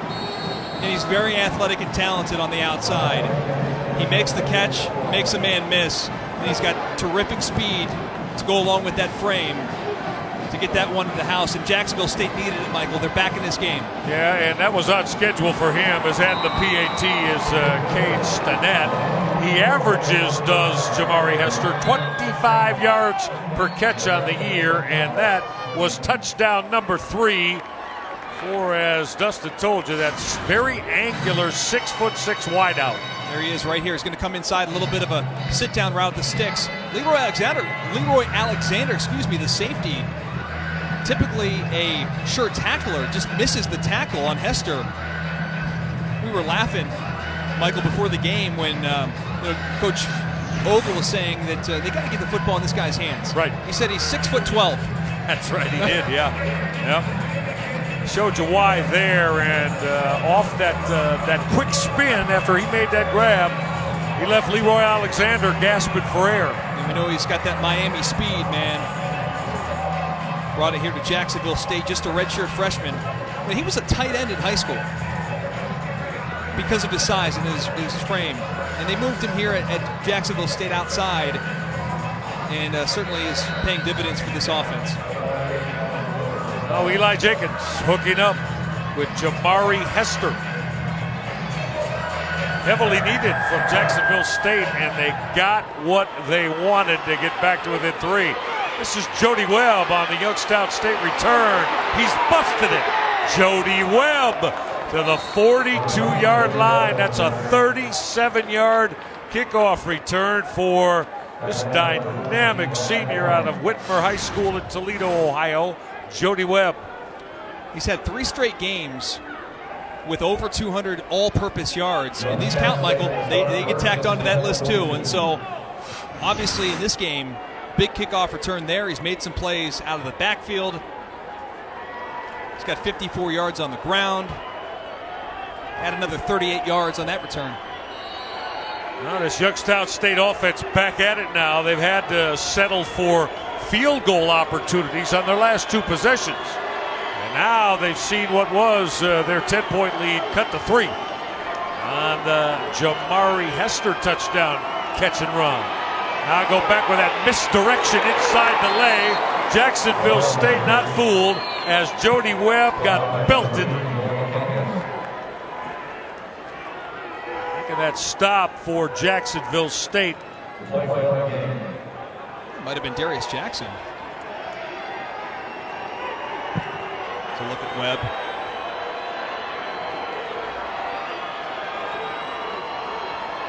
Second down and 10 now. Wells came underneath, put it in the hands of Alvin Bailey, and the speedster to the 50-yard line. That's a first down Wait a minute. It might be about a yard shy. Let's check that. They're still going to bring up third down, and we'll call it a long one here. Mike, they'll bring in their tight ends, Youngstown State, and they'll split them out wide. They don't use a ton inside. Like right there, they brought in Shane Kuhn. They put him outside as basically a wide receiver, and because they're so big, they feel like they take up space. They don't really want to put him out there to catch passes. They want to put him out there to open up lanes for their wide receivers. Well, let's see what Shane Montgomery dials up on 3rd and 1. This is Jody Weber. He didn't get there. He did not get there as he absolutely got popped. Making that hit, Quan Stoudemire. Stoudemire, who has been terrific today, playing his Mike linebacker spot. And we give a little bit of love to the interior of that defensive line, too. Desmond Owino helping out his middle linebacker, creating some space and kind of dragging him down as well. Number 92 taking on a double team, getting off the double team. He's down on the ground. He gets up, and Stoudemire helps him off. How about his story from Nairobi, Kenya? He speaks 4 languages? Yeah. Said he's an interesting guy. With 59 seconds left in this opening half and facing 4th down and 3. Jacksonville State, they want the football back, and they're believing that Bo Pelini's going to send that punt unit out on 4th and 3 from near the midfield stripe to kick this football away. Have to do it. Yeah, well, John Gross says, then I'm going to get Eli Jenkins geared up for one final possession here that potentially, if they put 6-7 on the board, would give Jacksonville State the lead. Look who's back deep. Josh Barge. Barge with a couple of punt returns on the year. Normally, he's not accepting punts. Barge is going to let that tumble over his head and hit down into the end zone. And that's a touchback on that Mark Schuler punt into the end zone. So, 54 seconds left. By using that timeout defensively, John Gross got what he wanted, and now we'll see what the Eli Jenkins-led offense comes up with.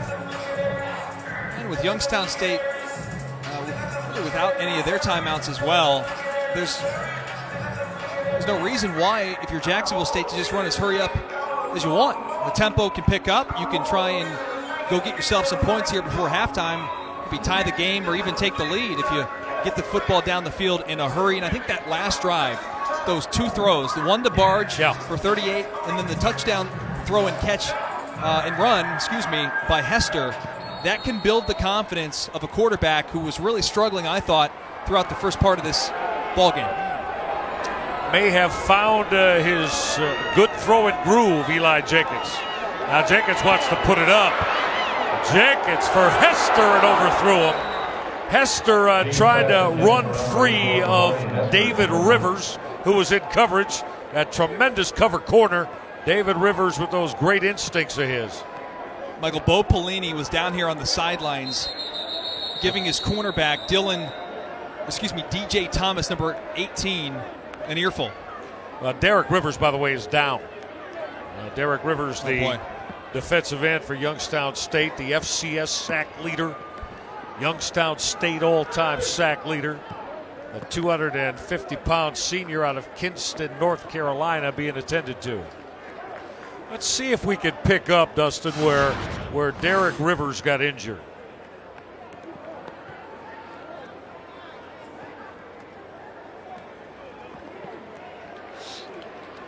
He just landed a little bit funny. Sometimes he's up. You get the wind knocked out of you. Good sign for that just tremendously talented defensive end. It's a big man. 6'5", 250 pounds. And he really does it all, too. I mean, he's not just one of those guys on the outside who's a one-trick pony. He's got multiple moves from a pass rushing standpoint, and he's really improved his ability to stop the run. His physicality at the point of attack has improved this offseason. And it's why there's so many NFL scouts that have been coming to Youngstown State to visit and take a look at some of these talented defenders for Carl Pelini's squad. So Derek Rivers has to sit out this snap at least. 2nd and 10 for Eli Jenkins. There's that straight quarterback run. Jenkins will bust free. He's got a first down to the 31-yard line. That's 11 yards. Clock stops while the chain gang sets and now will wind again. Well, Jacksonville State is caught in trying to change their personnel there. That's going to cost them 20 seconds. They go 5 wide and empty. Taking a shot is Jenkins, and the pass is ruled incomplete as Josh Barge went up again and looked to make an acrobatic catch but couldn't stay in bounds. The last couple plays he's been matched up against Jalen Powell, the defensive back, who was beaten a couple plays earlier on a double move. They didn't get the football to Barge, but right there kind of redeems himself a little bit on the outside, punches that football out. It's a great play. Yeah, DJ Thomas, this is at the top of your screen. That's Barge in the slot. Top of your screen on 2nd and 10. Jenkins, escapability. And a comeback middle to Hester and complete. That was knocked away. Excellent defensive play by Kenny Bishop. Bishop, strong 190-pound senior, broke that up. Well, the reason this pass was not accurate is look at number 11, Rivers, right there. Jenkins kind of shakes him out of his shoes a little bit, but Rivers continues pursuit, and Jenkins knows it, and so he's trying to get the football down the field. It's a dangerous area to throw back across your body to the middle of the field with multiple defenders in the area. He's lucky that wasn't picked off, but because of that pressure by Rivers, it was an errant throw. 5 wide receivers, and Jenkins will tuck the football. Oh, he got belted. Putting that lick on him early was Leroy Alexander. Halftime. Alexander, the Nebraska transfer, and that's going to be the final snap of this first half. Electrifying. We told you it had the ability to be. More points than we thought. Unquestionably there. Jacksonville State with his 20-17 lead.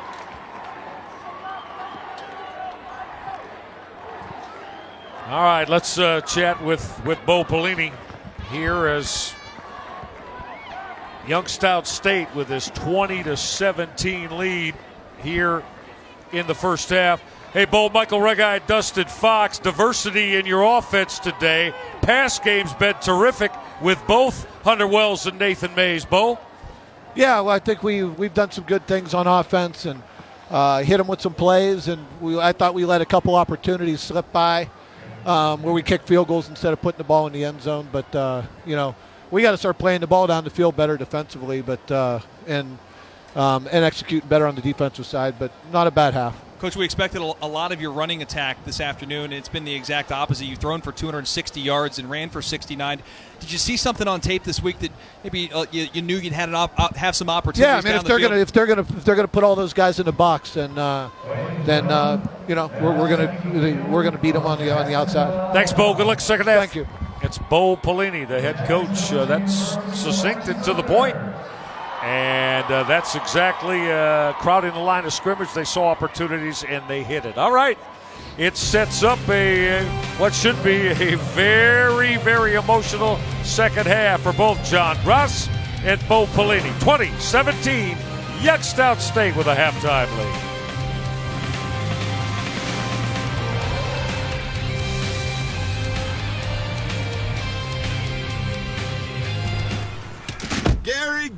Gary, I am proud of you, my man. Making simple, smart cashback choices. With Quicksilver from Capital One, you're earning unlimited 1.5% cash back on every purchase everywhere. Like on that new laptop. Quicksilver keeps things simple, Gary. And smart, like you. And I like that. I guess I am pretty smart. Don't let that go to your head, Gary. What's in your wallet? Second round action, FCS playoffs, as we get you back inside Burgess Snow Field at halftime. Youngstown State, Jacksonville State, winner moves on to the round of 8 next week. All right, the growth of the game of football in Mexico can be seen at the youth, high school, and yes, even the college levels. Let's take a look. Caliéntate bien, concentrado, metido, enfocado. Disfruta el partido. ¿Todo listo? You can see the importance of American football here in Mexico now. It's getting bigger and bigger. We know that the soccer is the major sport, but in this season, to September to February to Super Bowl, people get crazy about football. Football around the rest of the globe is soccer. In America, of course, football is football. But the world is getting smaller, and to the south, Mexico has developed a passion for the pigskin. San Francisco 49ers, Houston, Texas, Pittsburgh Steelers, Denver Broncos, Dallas Cowboys, Detroit Lions, Redskins! These enthusiastic young fans have more than just a passing knowledge of the sport. Ben Roethlisberger, Matthew Stafford, Tony Romo, Colin Kaepernick, Peyton Manning, Joe Montana, Antonio Brown. This man is booming. The sport, originally brought to Mexico by college students abroad in America, has deep, deep roots. American football has been played in Mexico for over 100 years. At the college level, back in the 60s, American football was even more popular than many of the soccer teams in this country.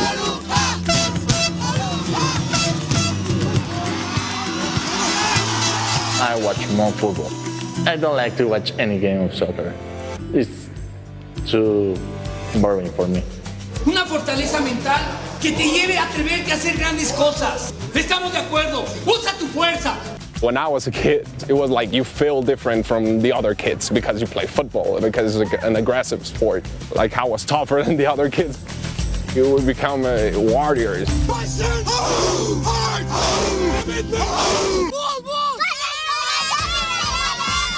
Recently, another form of football has gained popularity in Mexico: flag football, or tochito. We have around 300,000 people that play tackle football, and we have over 2.5 million kids in our flag football program. And this game isn't gender specific. Yo creo que ahora las niñas tienen más confianza que antes. Que antes las niñas eran porristas y ahora ya lo empiezan a practicar porque les gusta correr y anotar con pases o de otra forma. Flag football is more popular because there's no contact, so they are more careful with the health of the people, of the players. After playing in college, where students typically attend and compete for 7 years, there's only one professional league with 4 teams the most talented athletes can join. While there have been 15 Mexican-born players to play in the NFL, none are currently on any team's active roster. But there is hope. You have more children practicing, and so the base is getting wider. You have a much more possibility to detect talents. While soccer seems destined to remain number one in Mexico, football is developing a growing foothold in the country's vast spectrum of sports. One of the biggest things I think that the football gives to the children is the sense of community, the sense of teamwork. And I think one of the most important things you have to learn during life.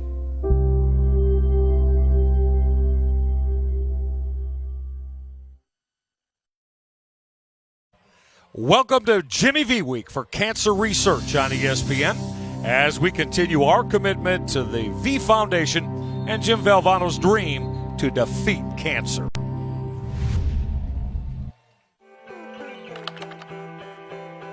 One thing that I learned when I was in the hospital, my family never walked into my room with a frown on their face. They walked in with an attitude that they're going to make my day better by their presence. So remember, make a difference today for someone who is fighting for tomorrow. A tremendous spokesman is Jim Kelly, and you can help us beat cancer. Make sure you're a part of logging on to jimmyv.org, or you can call the number you see on the bottom of your screen. All donations do benefit the V Foundation for cancer research. Jimmy V Week for cancer research, all a part of the foundation set up by ESPN in 1993 in the late Jim Valvano, the legendary North Carolina State basketball coach and ESPN commentator. All right, don't go away. More halftime coming up. Second round FCS playoffs. Youngstown State, Jacksonville State. Back at you in a moment.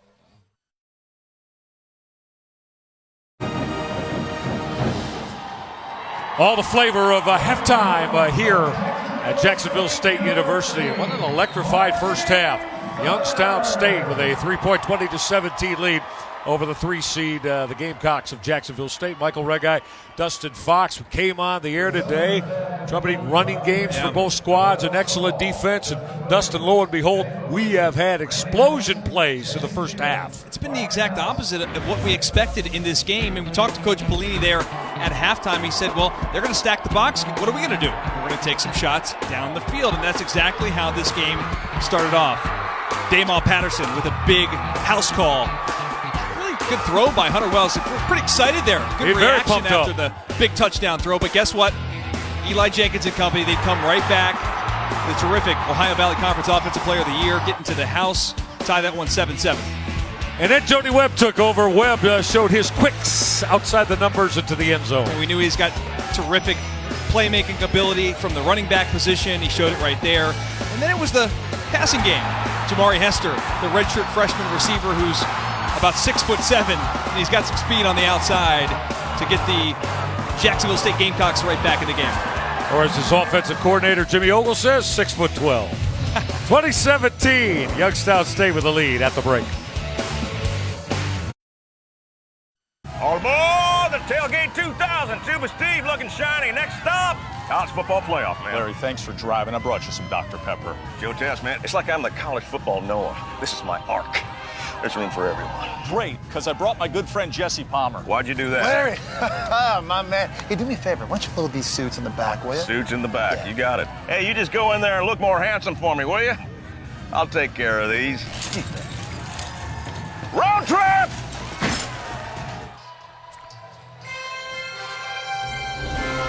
Welcome back to the NCAA FCS Football Championship presented by the good gang at Northwestern Mutual. Youngstown State with a 20-17 lead over the number 3 seed in the FCS brackets, Jacksonville State, as we get set to start the second half. Michael Regai with Dustin Fox, John Gross.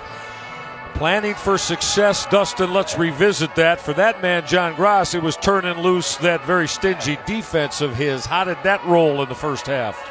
Well, from a Youngstown State standpoint, you want to stop Eli Jenkins, right? Well, he's been able to make some plays outside the pocket, 100 yards rushing in that first half. And I think as we ended the second quarter, found some things throughout the air as well. Jacksonville State must do a better job. Obviously, you talk about keeping them off schedule. Well, the big plays have been the exact opposite of what we thought. We thought it was going to be a lot of runs on first and second down, but it's been the opposite. It's been big-time throws. Youngstown State has come out throwing in this game, Michael, in the first half. 263 yards passing. Hunter Wells, 6 for 11, 238 yards. Only 6 completions. That tells you what? Big, explosive plays. They've had them. They've loved it. Wow, look at this short kickoff. And that's a live football, as you know. And Youngstown State, up man handling that. That's Billy Nicole Hurst, a backup defensive back. You mentioned the 263 yards through the air for Youngstown State. Shouldn't we put a big star and circle around that? Circle around those 20-plus yard plays, really for both teams. Explosive plays, 37 combined points in this first half. That's a shocker. So know you're enjoying this one. Settle back and grab yourself another sandwich and your favorite beverage and stay right here at a Burgess Snow Field in this terrific-looking complex at Jacksonville State University. About, 50 miles, a little bit to the east of Birmingham.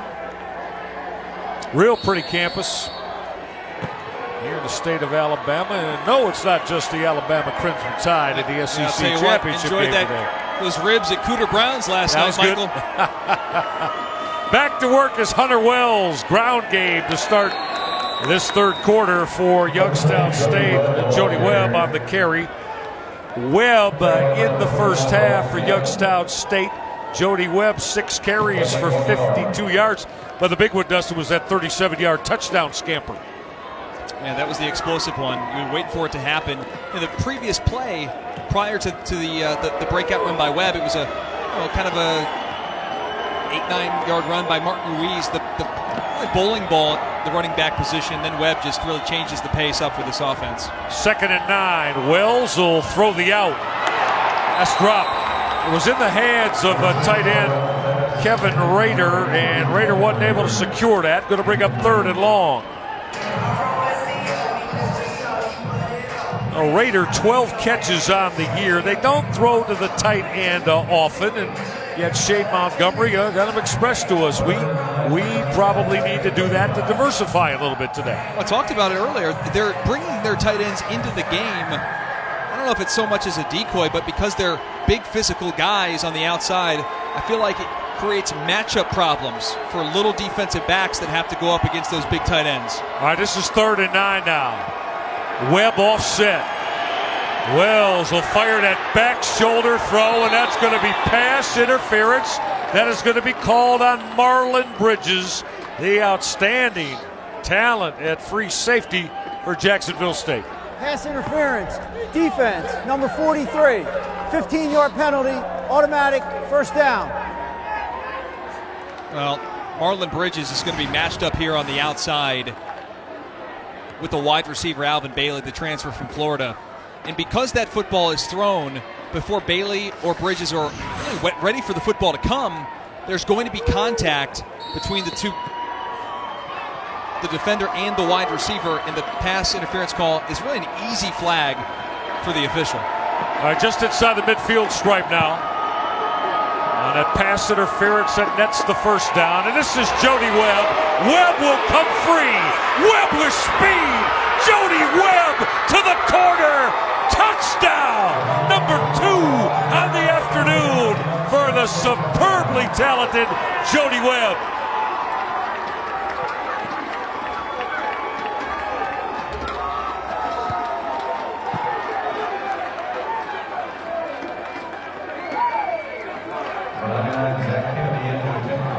Just blown away by Jody Webb and his breakaway speed ability. Just running away from guys, Michael, making guys miss. 30th career rushing touchdown, his 2nd this afternoon. That one goes for 50 yards. What a day, as we mentioned. 64 yards in that first half, the big one being the TD run from 37 yards out. He adds a 50-yard burst to the end zone. The PAT from Zach Kennedy. Well, you just mentioned the ability to hit that seam and then go to the accelerator, Dustin. Well, the block by Gavin Wiggins, the left guard, as he pulls across and allows Webb to cut off that block of the linebacker. The vision to bounce it. Watch the block right here. Watch Darian Townsend's block, too, right there. Yeah, finishing off the run there is, you're right, Townsend. The wide receivers that block down the field, that's what you love as a coach. Guys that show that extra effort. And as a running back, I'm a former one myself as a high school tailback, you love when your receivers help you out. You break away. You know, sometimes you want to finish off that run and you want to get lazy as a wide receiver, but you don't do it. Townsend doesn't right there, and Jody Webb's in the house. And partner on the other end of it, as a quarterback in your college career, I bet you hated when you saw those big wide receivers coming down on you. You want receivers to be lazy. You want them on the outside to give up and just, come on. Yeah. Play patty cake with you out there on the outside. No, that was a great block by Darian Townsend. Most of those Big Ten wide receivers, though, they didn't approach it that way. Braylon Edwards used to come get you. Yeah, well, that approach from Jody Webb is phenomenal, though, as he has bumped the Youngstown State lead to 10 once again on that 50-yard TD and that unreturnable kick for Reggie Hall. All right, let's remind all of you that ESPN's coverage of the FCS Championship continues. Quarterfinals next Friday night. That's December 9th at 7 p.m. Eastern on ESPN2. If you'd like more information, go to the NCAA website. That's NCAA.com, the official online home for all 90 NCAA championships. I mean, this time of year, FCS, Division II, and Division III. Yeah. Stay with us on the ESPN family of networks. You won't miss a thing. Trust us. We've got you covered. Eli Jenkins, he probably thinks every time I look up, I've cut a deficit to either 3 or 7, and it goes right back to 10 again. A 2-possession football game. Zone read. Clemens on that carry. Josh Clemens. Is this me, or does everybody in college football have a zone read run game off those read options? It's a staple now, isn't it? Well, the game has changed. We know that. Not many quarterbacks go up under center. Rarely do you see pro-style offenses in college football anymore. And really the reason the offenses have changed, it goes down to high school, Mike. Yep. Clemens again. Good move. Outside the numbers and powers his way to the 41-yard line. That's 13 yards. And how about the shake and wiggle Josh Clemens just showed? Leroy Alexander, the terrific safety for Youngstown State, he's had a couple key missed tackles in this game. He had the big missed tackle on Jamari Hester for the touchdown, and he just whiffed again on Josh Clemens. A 13-yard scoot for Josh Clemens. Clemens again. Clemens got 8 more. Again, zone read principle, but attacking it with the inside look there. It was interesting. Jimmy Ogle, the offensive coordinator, was telling us how many different reads Eli Jenkins can have off of what he looks at. He could read the defensive end. He could read the nose tackle. He could be reading the middle linebacker. Now Jenkins will keep the football. Again off the inside, zone read run game, and he's got a first down at the 48-yard line. That'll move the chains. Leroy Alexander on the stop. Watch Jenkins. Remember, Dustin, you and I last year, as we take a look at his work today, remember we saw Trey Roberson at Illinois State and how taken we were with his skills. Jenkins, to me, is in that same category. Point, yeah. And the same amount of skills. Gonna put it up here. He's gonna take a shot for Hester. Double coverage bracketed. Eli may look at it and say, I'd rather have that one back, as Leroy Alexander and Jameel Smith have the bracketed coverage for Youngstown State. Well, Eli Jenkins was in the pocket. He had a lot of pressure coming. Donald Messier, big defensive tackle from Homestead, Florida, was bearing down on him. Messier's been very, very active today. There's a good look at the big man. 280-pound junior. 2nd and 10 for Eli Jenkins. Keep the football. Does Jenkins. That zone read. Oh, look at the offensive line. That football was taken away. And now they're whistling it dead. Taking the football away was Jalen Kelly. But the officials, I don't know. I didn't hear a whistle till after Kelly had the football taken away. However, that doesn't mean it wasn't ruled dead. I mean, if they blew the whistle and stopped the forward progress, that's where the play is going to be ruled dead. And it appears that is what the case may be. As you see right there, as Kelly's reaching and grabbing for the football, and a bunch of other Youngstown State defenders. Lee Wright, the linebacker, I think number 5, is the one who comes in there late and pulls that football out. Jalen Kelly cramped up twice after he took the football away and made this run. He went down to a knee inside the 20-yard line. There he is he's being attended to by the Youngstown State athletic training staff. Listen, you may say it's cold outside. How can this guy be cramping up? It's emotions, and that's something you can never prepare for. Being in the playoffs, Youngstown State they've not been in the playoffs. They've not been here since 2006. Michael. Right? Yeah, 10 years. It's been a long time since the Penguins have been to the playoffs, and so you can never prepare for the emotions of being on the road in a hostile environment, and you're trying to make plays. All right, after that play was ruled stopped. This is 3rd down and 5 now. The line to make is at the 38-yard line for Eli Jenkins. And this is Josh Clemens. Clemens is outside the back door. Now we've got a late flag. Will that take away what will be, if it stands, a Josh Clemens first down run? Holding. Offense, number 89. 10-yard penalty. 3rd down. And there's your answer. It will not. Ty Anderson, one of the tight ends, the guilty party. And again, watch number 3, Leroy Alexander, the safety. He's got a shot right there, dead to rights, to make that tackle. You've got to come up in the box as a safety with an opportunity right there to make the stop. They're lucky the holding penalty is going to come back for Jacksonville State. See the senior safety from Toledo who played at Nebraska. He's been a terrific player for them. I mean, really has been a mainstay in the secondary for Youngstown State this season. He just needs to play a little bit better football right now. Yeah, he and Jody Webb, former high school teammates, that Whitmer program. This is 3rd and 15. Jenkins into seam, and he overthrew a running free wide receiver, DeMontez Terry. Terry had separation, but Jenkins with that line drive shot that sailed incomplete. Yeah, Terry's not the biggest guy, 5'8". Got his first start of his career in Death Valley against LSU this season. Darian Townsend back in that punt return spot for Youngstown State, as Jacksonville State had a drive going until that hold took away a 20-yard run from Josh Clemens. Now driving this boot, Townsend at the 5 in a lot of trouble.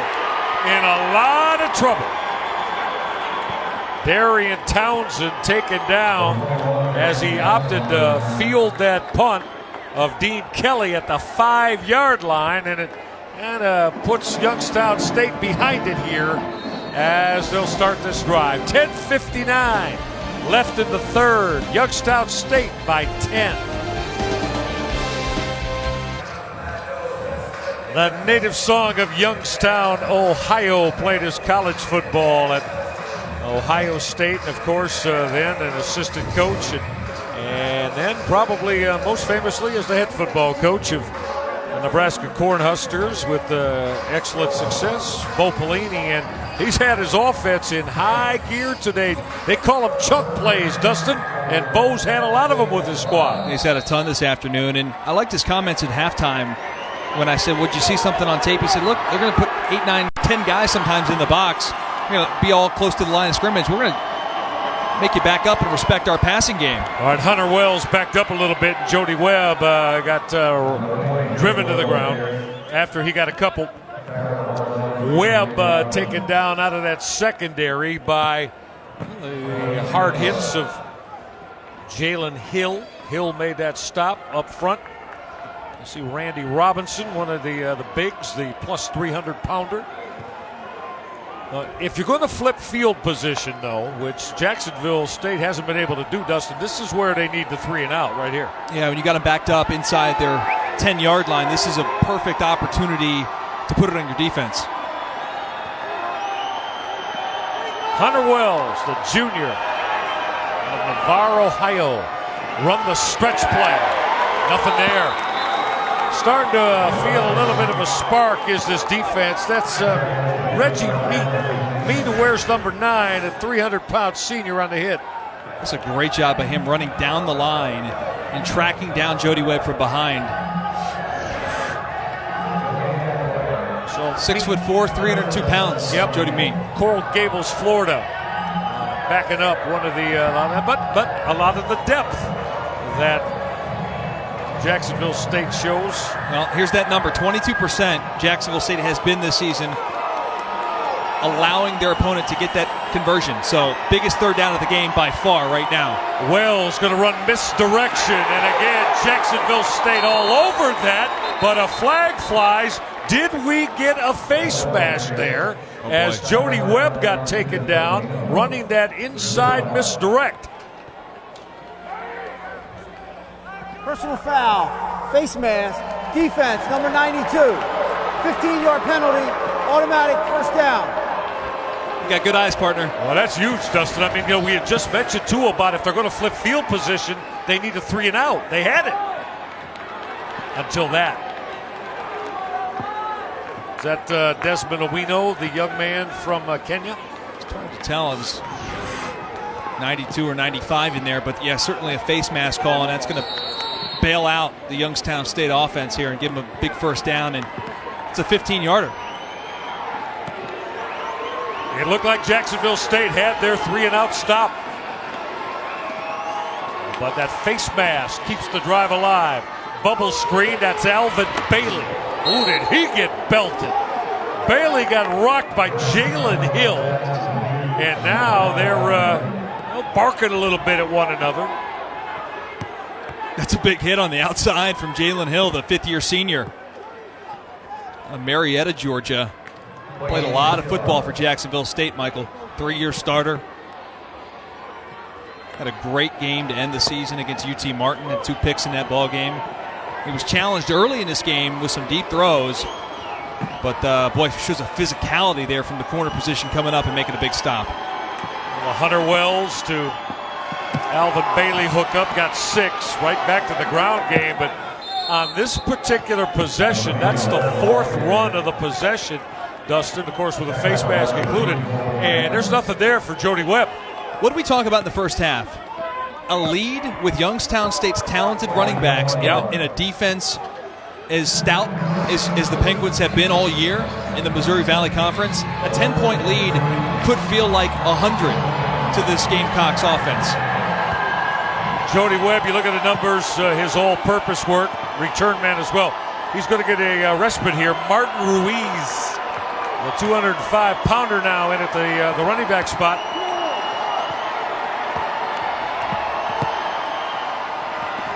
Wells got outside the pocket, came underneath. Jalen Hill broke that up.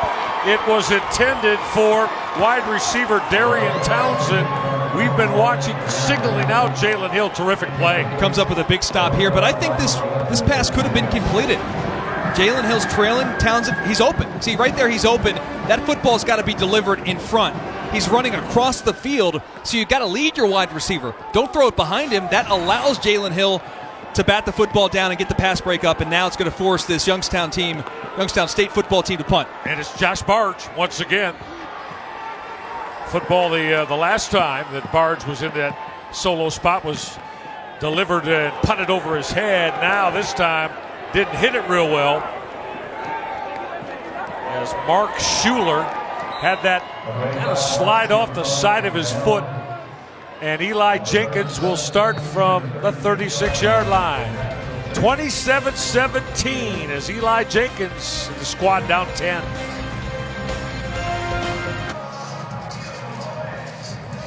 Head coach John Gross and his Jacksonville State Gamecocks, number 3 seed in his 2016 FCS playoff bracket. What a history. Here it is. You see a +5 of the win-loss side.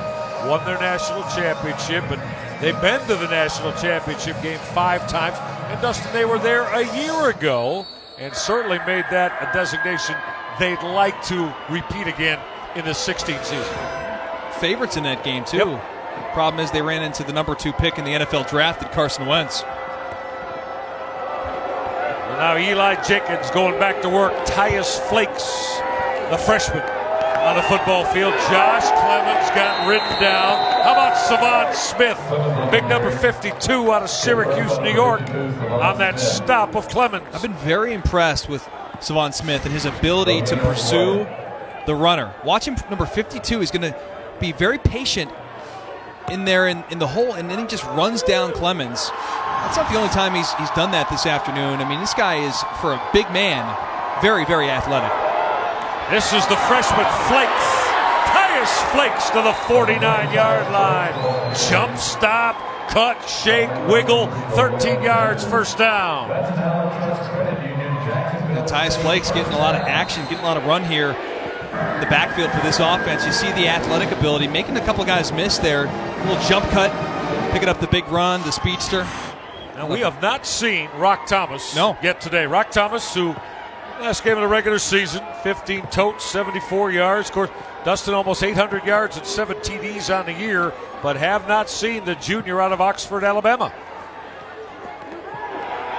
Jenkins on that first down carry. Let's take a look. We know Rock Thomas has not been in action yet today. And Dustin, you know, we're not going to speculate as to why, because, you know, quite frankly, it's not something we discussed with the coaching staff. No, it didn't at all. It didn't come up. It didn't come up. We expected to see him. He has not played in this game, and you know, between him and Josh Clemens on the season, they've been very balanced. Both about 750 yards of rush offense and 7 touchdowns for Rock, 9 touchdowns for Clemens. Jenkins off the zone read. Look at the move from Eli Jenkins. Going to come up a couple yards shy of the first down, but well, Jenkins put just one of those sweet give a leg, take it away moves on, and come up about third down now, and we'll call it 3. 24 yards, 44. Inside the 6-minute mark, left of the third quarter. Dusk starting to fall here on the campus of Jacksonville State. Good one going on. No, you're enjoying. This is 3rd and 3 for Eli Jenkins. Ground game, Clemens, first down. That inside ground game, Clemens has done business, Dustin, and you know, that start of the zone read principle, and Eli Jenkins handles it very, very well.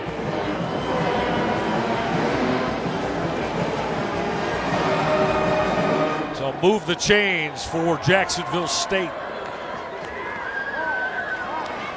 Jenkins will keep the football in open space.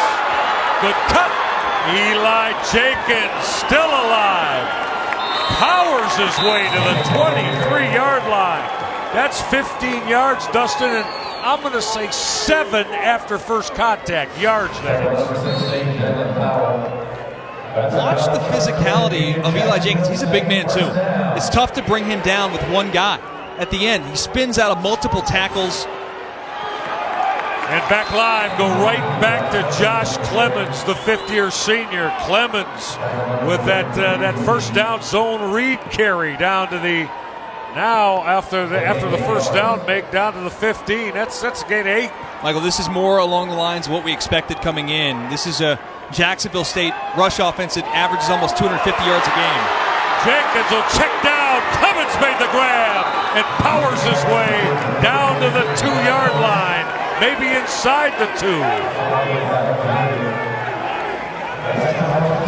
All of a sudden, you feel a little momentum shift here for this Jacksonville State offense. They get a couple things going between Jenkins and Clemens, both of whom have had a couple of big plays in this drive, and they're going hurry up. Direct snap to Josh Clemens. He walks in the end zone. Touchdown. Josh Clemens, after he checked out of the backfield and caught that throw out on the edge, they come right back, direct stack to Clemens. Touchdown, Jacksonville State. I like the call because you get inside the 5-yard line and then you go tempo. You hurry up to the line of scrimmage and then you keep Clemens in the game as a wildcat option, and it really catches the defense of Youngstown State off guard. In the tempo to hurry up, the pace, it was terrific. That was a big drive, a big answer, exactly what Jacksonville State needed to get back in this game. Cade Stinnett will add the PAT. Buckle up, everybody. It is possibly going to come down to the final possession. It has that feeling, doesn't it? Touchdown, Josh Clemens to pull Jacksonville State to within 3.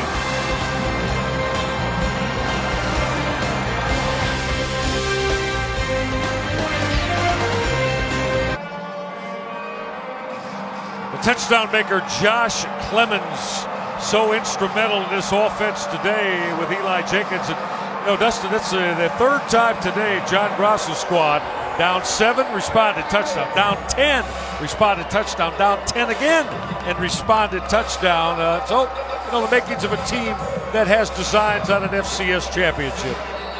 They put it on the back of their 2 key players, Josh Clemens and Eli Jenkins, both of whom have already rushed for over 100 yards on the afternoon.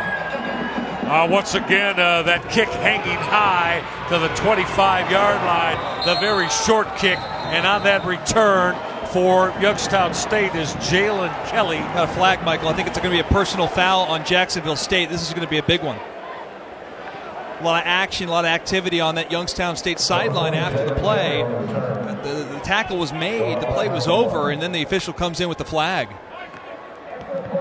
Unsportsmanlike conduct. Kicking team, number 17. 15-yard penalty. First down. And that's a killer. You just had the momentum. You go right down the field, you get yourself a touchdown, you get right back into the ball game, and then you have a penalty, an undisciplined penalty here after the kickoff return. It's going to be really good field position for Youngstown State anyway. They're at the 36-yard line, and then you're going to tack 15 yards on it. So now your defense has to go back on the field inside your own territory. Boy, that's just a big mistake. Interestingly enough, John Gross, that's the second consecutive time he's asked his kickoff squad to just hang that short kick high. They're scared of Jody Webb. Yeah, they are, and go cover it. But absolutely, they don't want any part of Jody Webb on the returns. Martin Ruiz now at the tailback spot. Play action, Hunter Wells.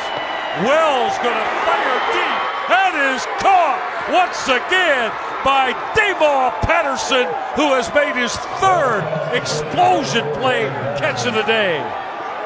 It's like a chess match, isn't it? Just back and forth, this battle. Jalen Hill, the corner, number 11, who's had an up-and-down game. You know, early in the game, he was beat for a long one, and then he comes back and made a couple of nice stops on the last drive, and then he gets beat for the big one. Run a stretch play. Martin Ruiz in the end zone. Touchdown, Youngstown State. On 2 snaps, the Penguins have responded. That's a very impressive response from the Penguins, Michael. I'm telling you, I felt it up here. I'm thinking to myself, this Jacksonville State team is, getting a little something going here against the Penguins. And then because that penalty puts them inside Jacksonville State territory, it gives them excellent field position in the aggressive play call on first down. When everybody in America thinks that Youngstown State's going to run the football, they take a deep shot on play action to Damaw Patterson, sets him up inside the 10-yard line, and then Martin Ruiz, who's really been kind of quiet in this game, it's only his 7th carry of the afternoon, gets in the end zone. Zach Kennedy will add the PAT as Martin Ruiz. Well, once he hit that second level, house. Untouched. I mean, that was about as easy a touchdown run as Martin Ruiz has had all season. Oh, but again, just so very impressed with Hunter Wells today. Nathan Mays threw a couple of passes and connected on one of them. But Hunter Wells, his ball placement, his ability to, Dustin, take shots. There have been a couple of times that he said, I'm going to give my wide receiver a chance to go make a play and take a shot. And those wide receivers of Bo Pelini, they've responded. Michael, Damaw Patterson, how about this for an average? I'm waiting. What do you got? 52.7 yards per reception. That'll work, huh? 3 catches for a $158. You'll take that all day. And that's work. Like, think about this. We're talking about a guy on the season, Damaw Patterson, who came into this game with only 255 yards receiving. He has 158, and we're not even through the third quarter. An explosive day as Daniel Bird and Reggie Hall await the boot. And here's Reggie Hall from the 2. Excellent coverage here as Reggie Hall to the 12-yard line, and we have got a Youngstown State special team kick coverage player down and injured. There it is at the 48-yard line.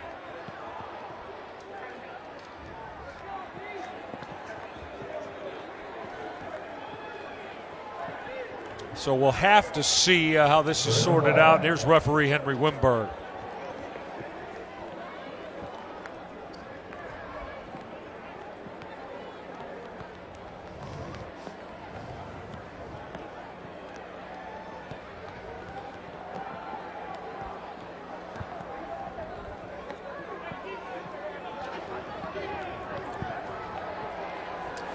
A lot of conversation going on with Henry Wimberg and his officiating crew. We were not able to ID the Youngstown State kick player. Personal foul, targeting, receiving team, number 17.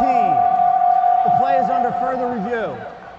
Well, once again, that is the second major penalty now on Pat Porter.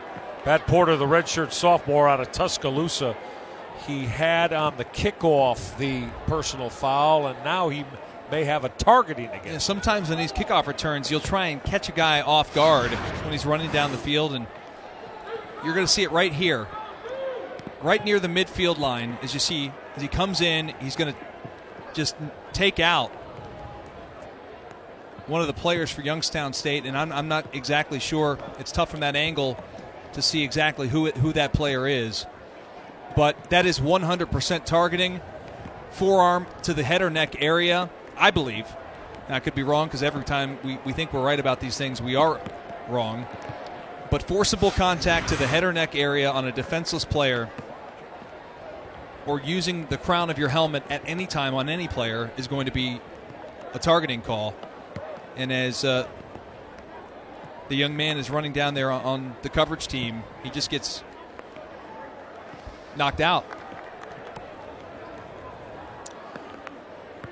So although we're not able to get a positive ID, so we're not going to speculate until we do. There is some lower extremities movement, as you see. Let's take another look. That's a great look by our camera crew. Watch him launch. See, there's the launch right to the head or neck area. That's probably going to stand, Michael. And again, it's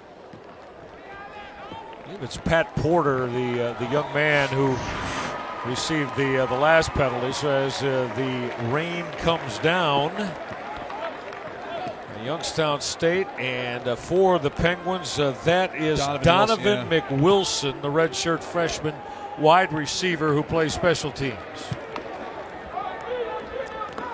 So Donovan McWilson on his feet and heading over to the Youngstown State sideline, which is, of course, a very, very good sign. Now, they've taken his helmet away right now, and McWilson will be looked at. The ruling on the field is confirmed.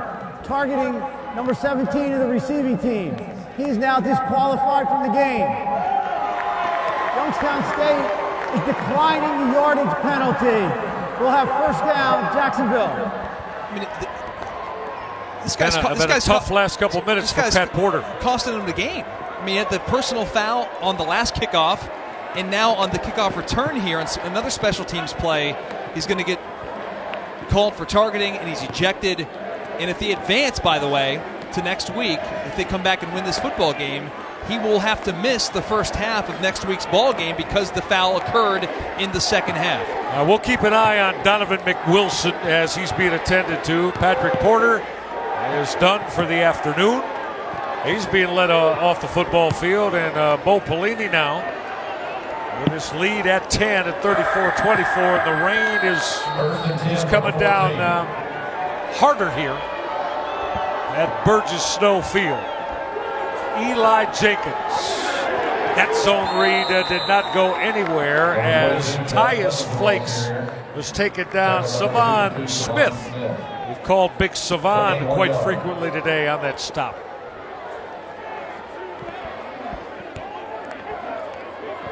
As we approach the 3-minute mark here in the third quarter, great to have you along in the second round where all of the top 8 seeds who had the bye last week hosting the FCS playoffs today.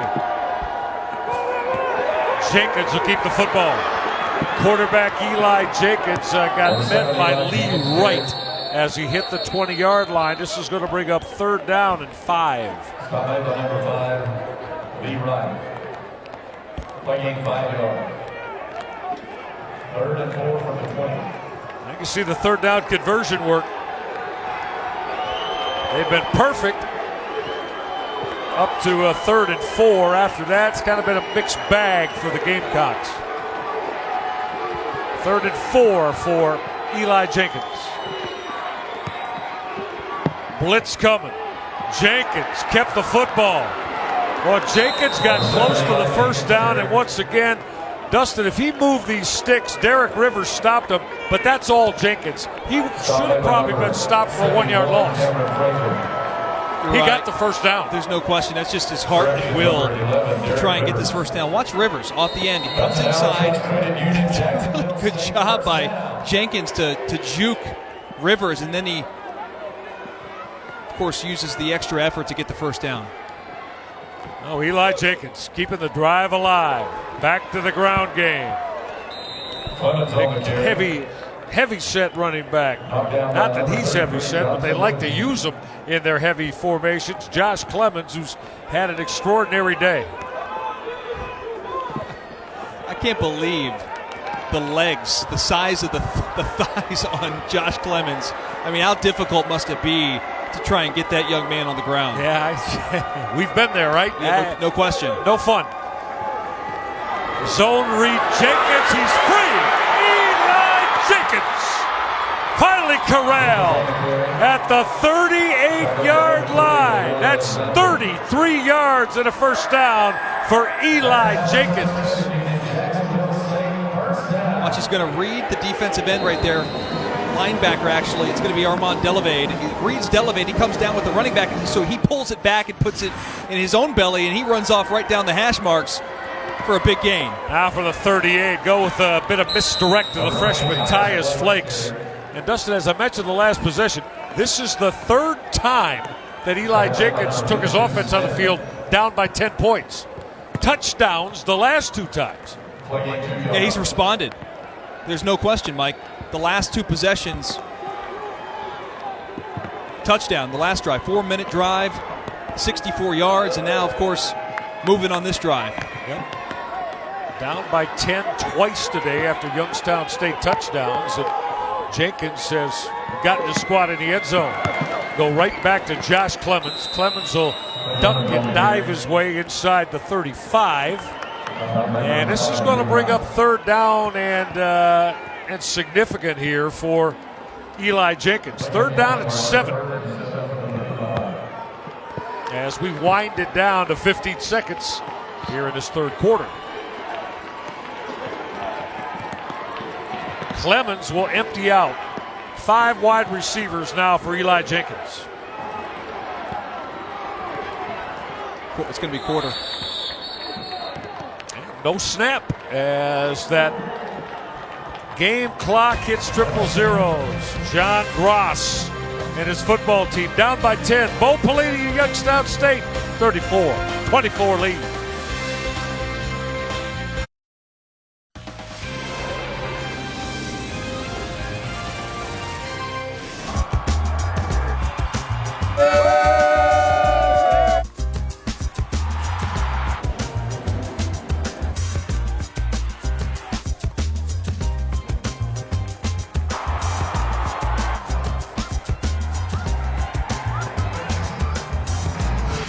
Yeah, that's good looking there, huh? The sights and sounds of a glorious second round FCS afternoon here at Burgess Snow Field in Jacksonville. Michael Reggai, Dustin Fox, all of our ESPN crew. 34-24 for the 3rd time today. As I've been saying, Youngstown State has built a 10-point lead.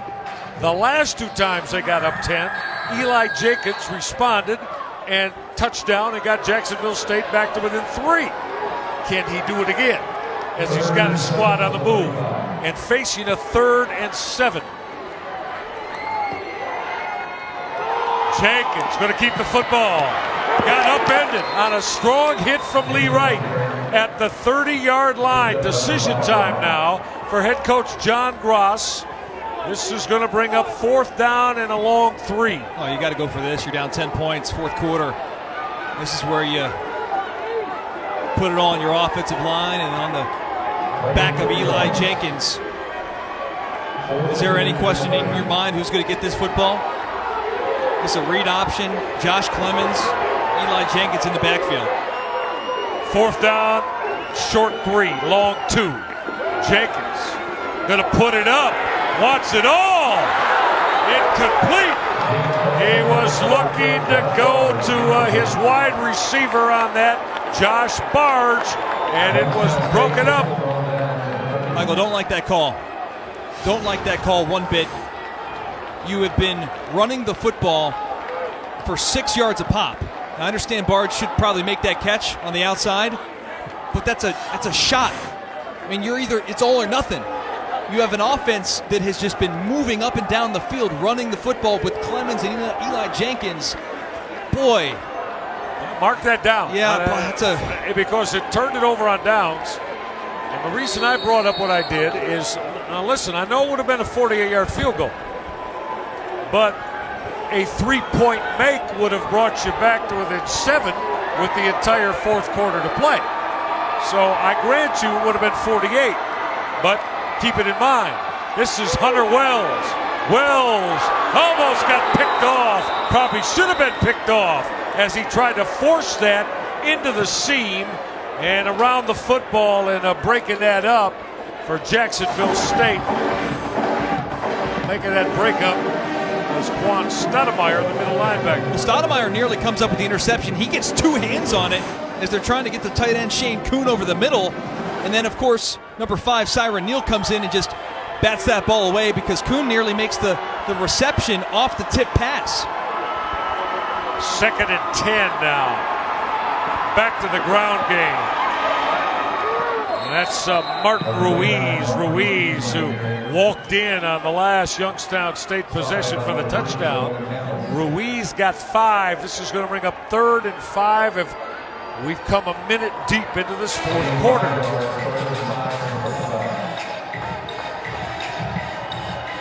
You know, it's interesting. Time of possession in this game, Jacksonville State's had the football for 27 minutes. Youngstown State only 18. But here in the fourth quarter, this is where it matters the most. This is where your offense, you want to stay on the field. You want long drives. You want to minimize the amount of possessions for Jacksonville State. Wells on 3rd and 5. Fired his throw. Making that grab, and then with a sweet move for the first down was Darian Townsend. Wells put it on Townsend, and he made that acrobatic spin move to move the sticks. It's a great play by Darian Townsend because if he gets tackled when he catches the football, he's going to be short of the line to gain because he makes a man miss, gets upfield, and picks up that first down. Now you might see this become, after that first down makeup, probably stay on the ground here for at least a couple of plays, right? Hey, I've been saying it the whole game, and every time we think something's going to happen, exact opposite happens. It's like an episode of Seinfeld. Yeah. Good call. Martin Ruiz. Give him 3 on that carry off the right side. And that center for Youngstown State, the big 300-pounder, Vitas Harankowitz. Brock Eisenhuth, that right guard that we mentioned earlier. There's Big Brock, number 67, and Dylan Colucci, 330-pound right tackle. They like to do business off that right side. Very well, the most experienced there. Brock has been a 4-year starter. Colucci played a little bit of guard last year. He's a 3-year starter as well. There's some big boys up there. Martin Ruiz got 3. This is 2nd down and 7 now. Motion from Shane Kuhn. Martin Ruiz, good cut. Powered his way about a yard shy of the first down stick. He got inside Jacksonville State territory at the 49. And keep an eye on the play clock here. If you're Youngstown State, where do they snap the football? You want to let this thing tick down all the way. From a coaching standpoint, sometimes that really bothers me. When you have a lead, these coaches tell your quarterback, look at the play clock. Don't get up there and snap it with 15 seconds left. Milk as much clock as you possibly can here on these drives. Yeah, not when you have a double-digit lead, right? Yeah, look, there you go. 5, 4. See, that's great. Yeah, strong job by Hunter Wells. Snaps it at 1. Ruiz searching for that first down yard marker to make it. He did that. Only got a couple, only needed a couple. To the 47-yard line. The change will set. The clock will take Youngstown State inside 11 minutes left. As Bo Pelini enjoying this drive for his Penguins. Very content with letting the clock run as much as they can, because this is a Jacksonville State team that can absolutely score quickly. You want to keep the football out of the hands of Eli Jenkins. That's your only shot to get football back and hope Jenkins can make some plays. Well, it's a steady dive to Martin Ruiz. And look at Ruiz just power his way to the 31-yard line. How about 16 yards for Martin Ruiz? As now Jody Webb and Martin Ruiz really start to pile up the numbers.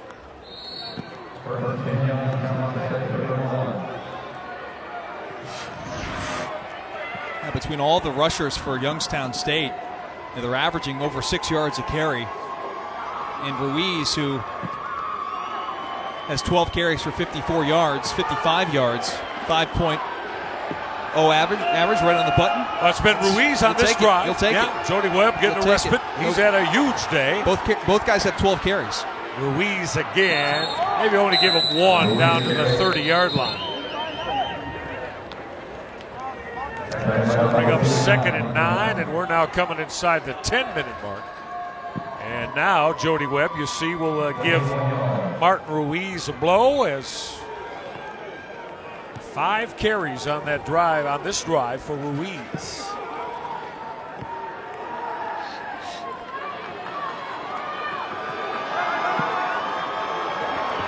Youngstown State ground game. It's a large part of their arsenal. This is Jody Webb, and he got punched. Webb with absolutely nowhere to go. Yeah, that was Darius Wilson, or Jackson, who came up to make that stop. Jackson on the hit. Jackson, who's the Ohio Valley Conference Defensive Player of the Year, we haven't called his number too much today. I'm not sure if it's because they've been running the opposite direction on many occasions, but he's been rather quiet. All right, Dustin, now 3rd down and 9. Hunter Wells going to go back out of the gun. What are you looking to see them dial up here on 3rd and 9?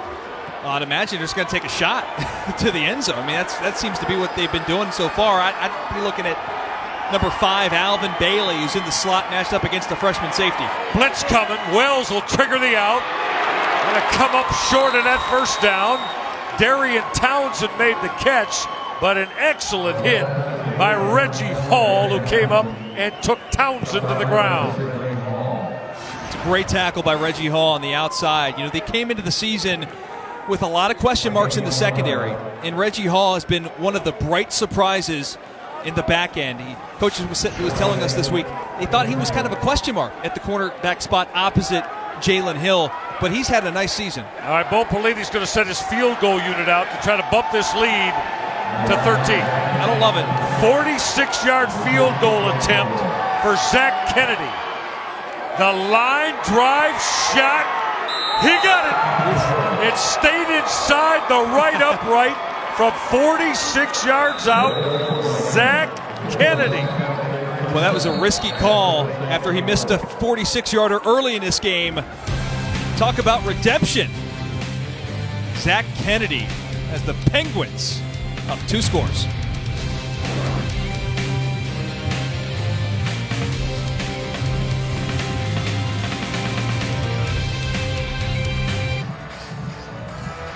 For just the 2nd time this year, Zach Kennedy has connected in from 40 to 49 yards, 46-yard field goal make. I thought that was a gutsy call. Yeah, well, you didn't like it, did you? No, I didn't. I thought it was a risky call, especially since Kennedy has already missed one from the exact same distance. The weather has gotten worse since he missed the first kick, so I thought it was a risky call, but obviously Coach Pelini understands his kicker better than I, and he trusted him. All right, that's Reggie Hall on that kick return from inside the 5. Nice job by Nate Needham, the Youngstown State kicker, who angle directed that kickoff inside the 5-yard line. Jacksonville State with a football, but now trailing by 13.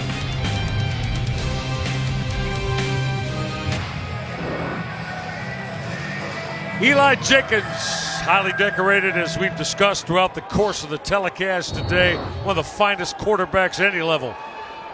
College football. He's got his work cut out for him here Now down by 13. They're going to set up screen. This is Josh Clemens. Clemens with a good cut. Clemens to the 29-yard line. He got 9, seconded short. Do they need to pick up the pace, hurry up, and what does Jenkins need to accomplish now in the final 7 and 40 of this one? Well, Michael, as we have an injured player down on the field, I think that Jacksonville State must score quickly, and they have to throw the football, which is, on the season, it's been no problem. But today, it's been a big-time issue for Eli Jenkins, just really nowhere to go.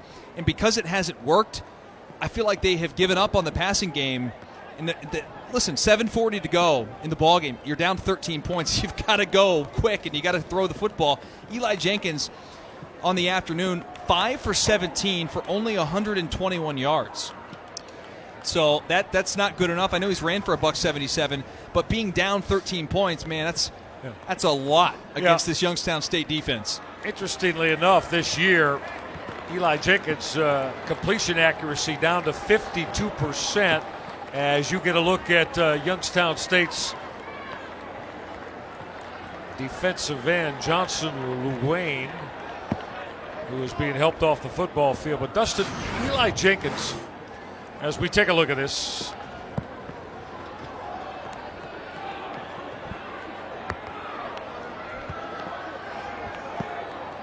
and Llewellyn gets up like he's fine, and then he just goes down to the ground. So something happened there on that tackle from Johnson Llewellyn. second down, let's call this 2 for Eli Jenkins. Jenkins. He got picked off. Eli Jenkins just put this football right in the hands of DJ Thomas. Intercepted by Thomas. I don't know if Jenkins ever saw Thomas as he was looking to find Josh Clemens. That's a mistake that could cost you your season. And for Eli Jenkins, who has been everything for the Jacksonville State Gamecocks for the last 4 years, that's not the way you want to go out. Take a look at the reaction from Jenkins here as he throws the interception. He says, my bad. He knows. That's on him. And in a great play by DJ Thomas to intercept that pass. And Youngstown State's looking to put this thing away. After that INT, they are in the red zone at the 19-yard line. Jody Webb. Webb got 6 as he slides his way down to the 13. Coming inside 7 minutes on this next snap and with a 13-point lead. Well, Youngstown State, Dustin, they were very confident that they could come on the road this week here to the state of Alabama and come up with an A-plus performance.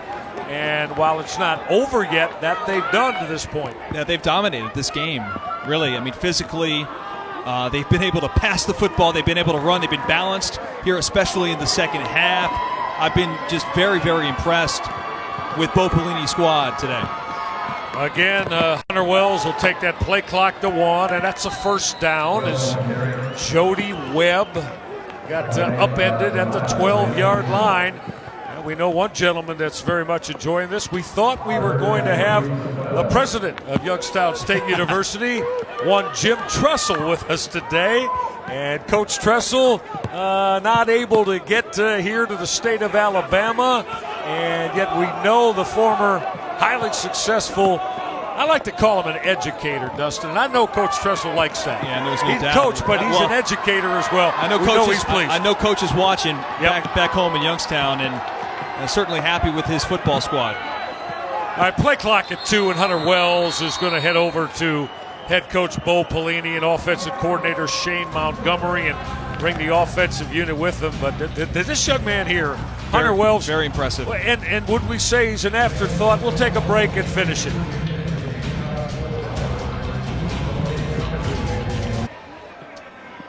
Youngstown State up by 13 here. Fourth quarter. We'll give you a look at the FCS championship bracket here. Second round. The top 8 seeds all hosted today after they were off. So Youngstown State, if they pull off this road victory, they'll get the winner of the Citadel and Wofford today. The Citadel, of course, the 6th seed hosting that. And that would be another road trip if it's a Citadel for Bo Pelini. All right, 3rd down and 3 for Hunter Wells.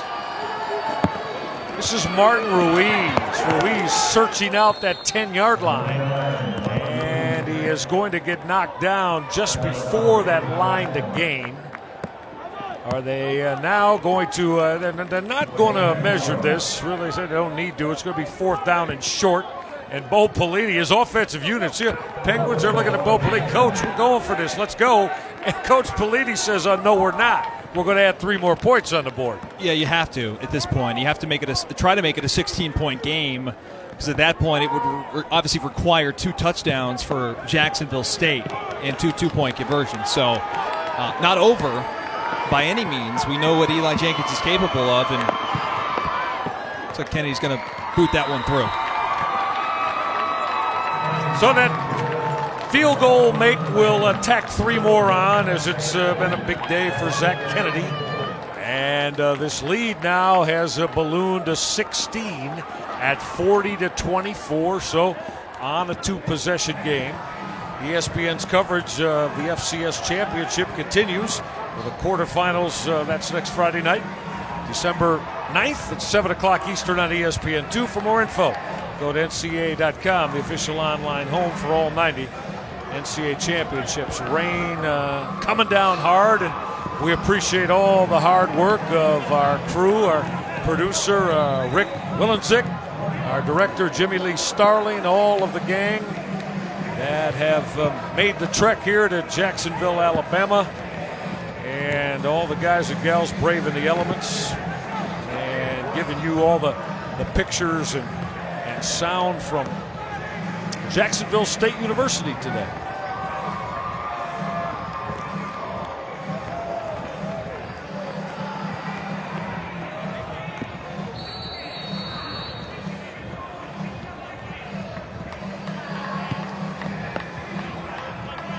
Well, Jacksonville State now needing a couple of touchdowns, a couple of 2-point conversions. If they're looking to elongate this football game in advance, will get their hands on the football once again.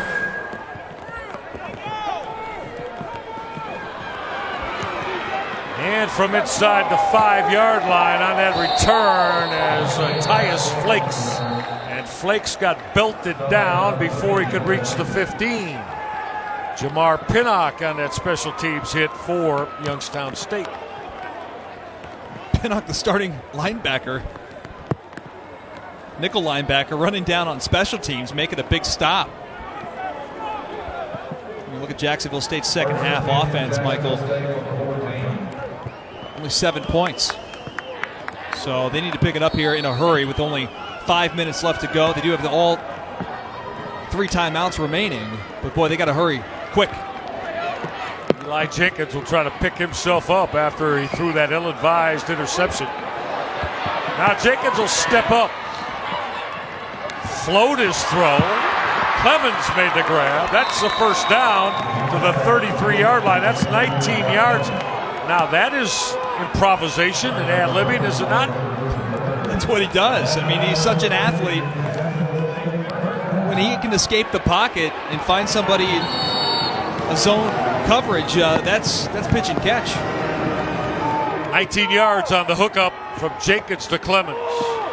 Eli Jenkins will step up again. A lot of real estate in front of him. That's another first down. 12 more yards. Clock will stop for Eli Jenkins. Dustin will say this. He is difficult to try to contain in the pocket as any quarterback we've seen in the college game. And Youngstown State has an injury. They're on the Lugene's down, yeah. Johnson Lugene again. Yeah, looks like he's down on the ground again. I mean, he got up after that last tackle on the previous drive after tackling Eli Jenkins and just drops to the turf. He's down now again on the field. Not sure exactly what happened, but you hope he's okay.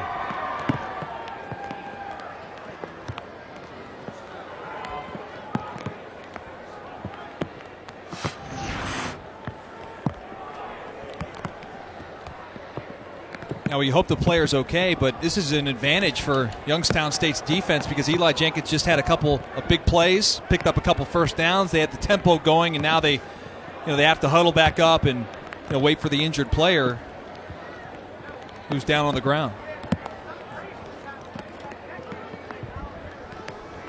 Well, as the rain intensifies here at Burgess Snow Field in this 40-24, 16-point Youngstown State lead with 4:28 left in it. The concern right now, of course, on the Youngstown State side,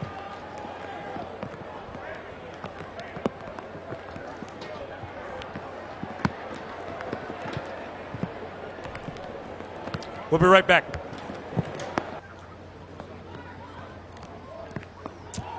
We welcome you back to the NCAA FCS Football Championship presented by Northwestern Mutual as the concern for Johnson Lugine, the defensive end, the sophomore from the state of Florida. Youngstown State with his 40-24 lead over Jacksonville. Michael Regai, my partner Dustin Fox, and now we are getting the gurney coming on the football field to continue the attending to Johnson Lugine. It's one of the difficult things about this game. I mean, you go out every day in practice and you play, and you never expect to get injured, right, as a player? No. And you never think that you're going to have to be carted off the football field at any point during your career. So this is the hard part of the game. Your thoughts and prayers are with him right now because he's been down for a while, and you hope everything's okay. So the entire Youngstown State football traveling contingent out near the midfield stripe as they are on knees and certainly showing the utmost of concern for Johnson Lugine, and many same with the Jacksonville State Gamecock squad as well.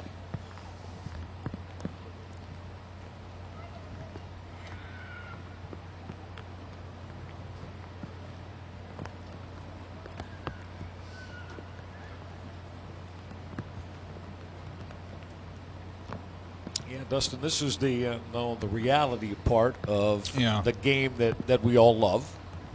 Football, we know it at times it can be unforgiving and chilling, and situations like this point that out. There's no question about it. I mean, we looked at the replay, and it wasn't like something jumped out at you in terms of an injury. So for him to be down this long, and obviously the grave concern by the medical team here in Jacksonville, Alabama, to come out on the field with the gurney and try and take all the proper precautions. There's such an emphasis now at all levels of the game of football, from youth and the Pop Warner leagues right through the National Football League, on players' safety.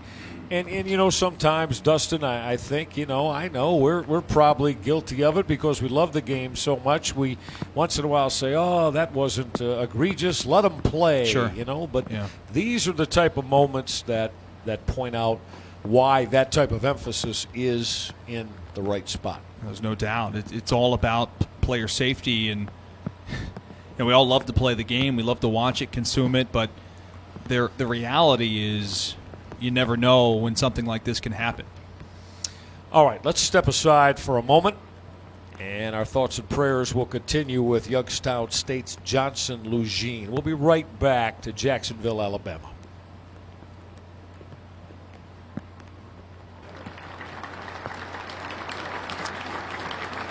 Back at Jacksonville State University here at Burgess Snow Field as Johnson Lugine.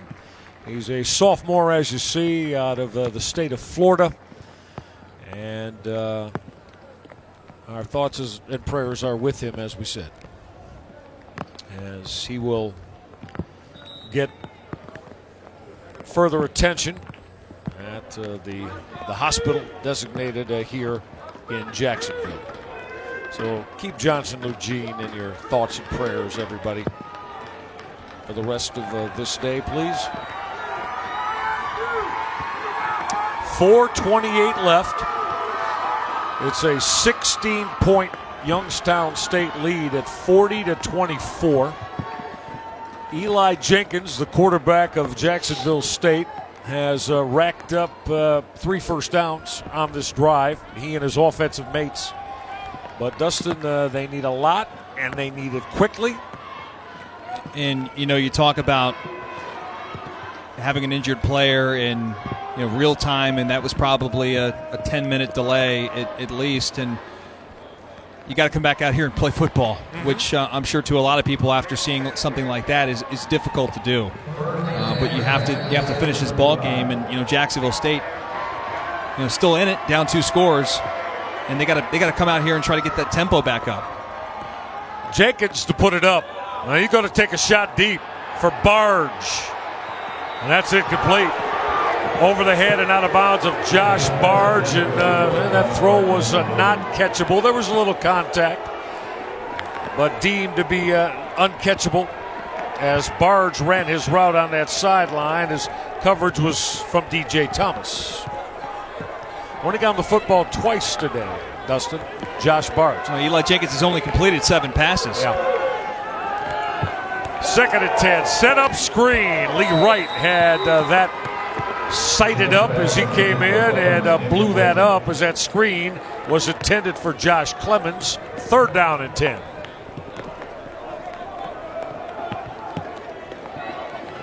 He's been about a 60% career passer, Dustin Fox, says Eli Jenkins, but this year came into today at 52% completion accuracy wise on the season. So a significant dip.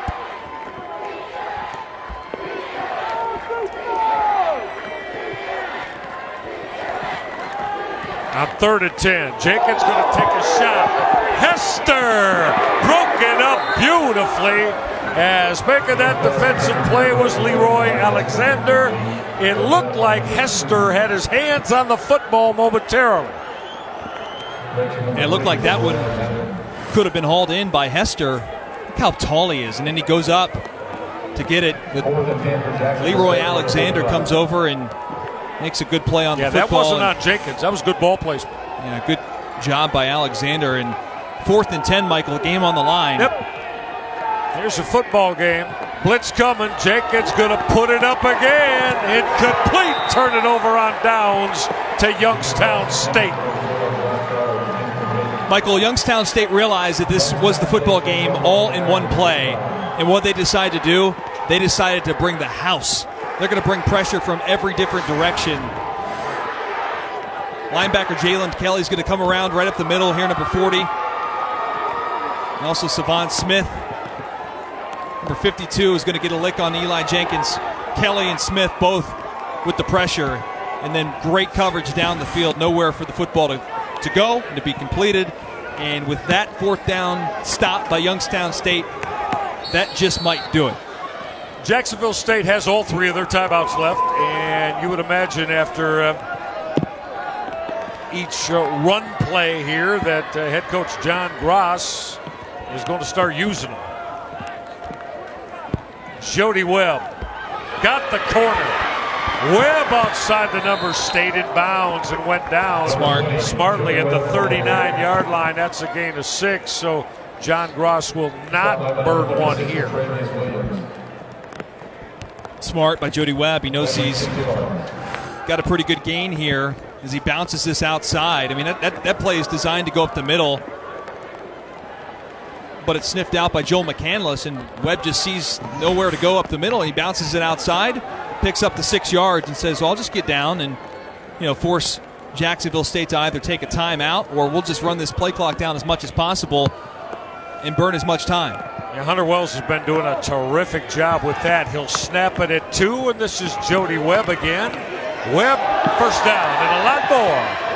the 29-yard line as he got upended and spilled by Jalen Hill. Hill has had a terrific football game. Number 11 on the corner for Jacksonville State. He has played very well. And it's his last game for a fifth-year senior, so you see him, coming up and showing a lot of effort, getting off a block down the field, making a tackle. Had a real nice career for Jacksonville State, as we talked about earlier, as a 3-year starter, the only starter back in the secondary for Jacksonville State.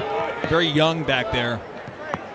Jody Webb, 17 carries for 128 yards and a couple of touchdowns. He's been superb today, and he's got the football again. And Webb inside the 20, adding to what has been, as I just mentioned, just a sensational afternoon for the senior out of Toledo, Ohio.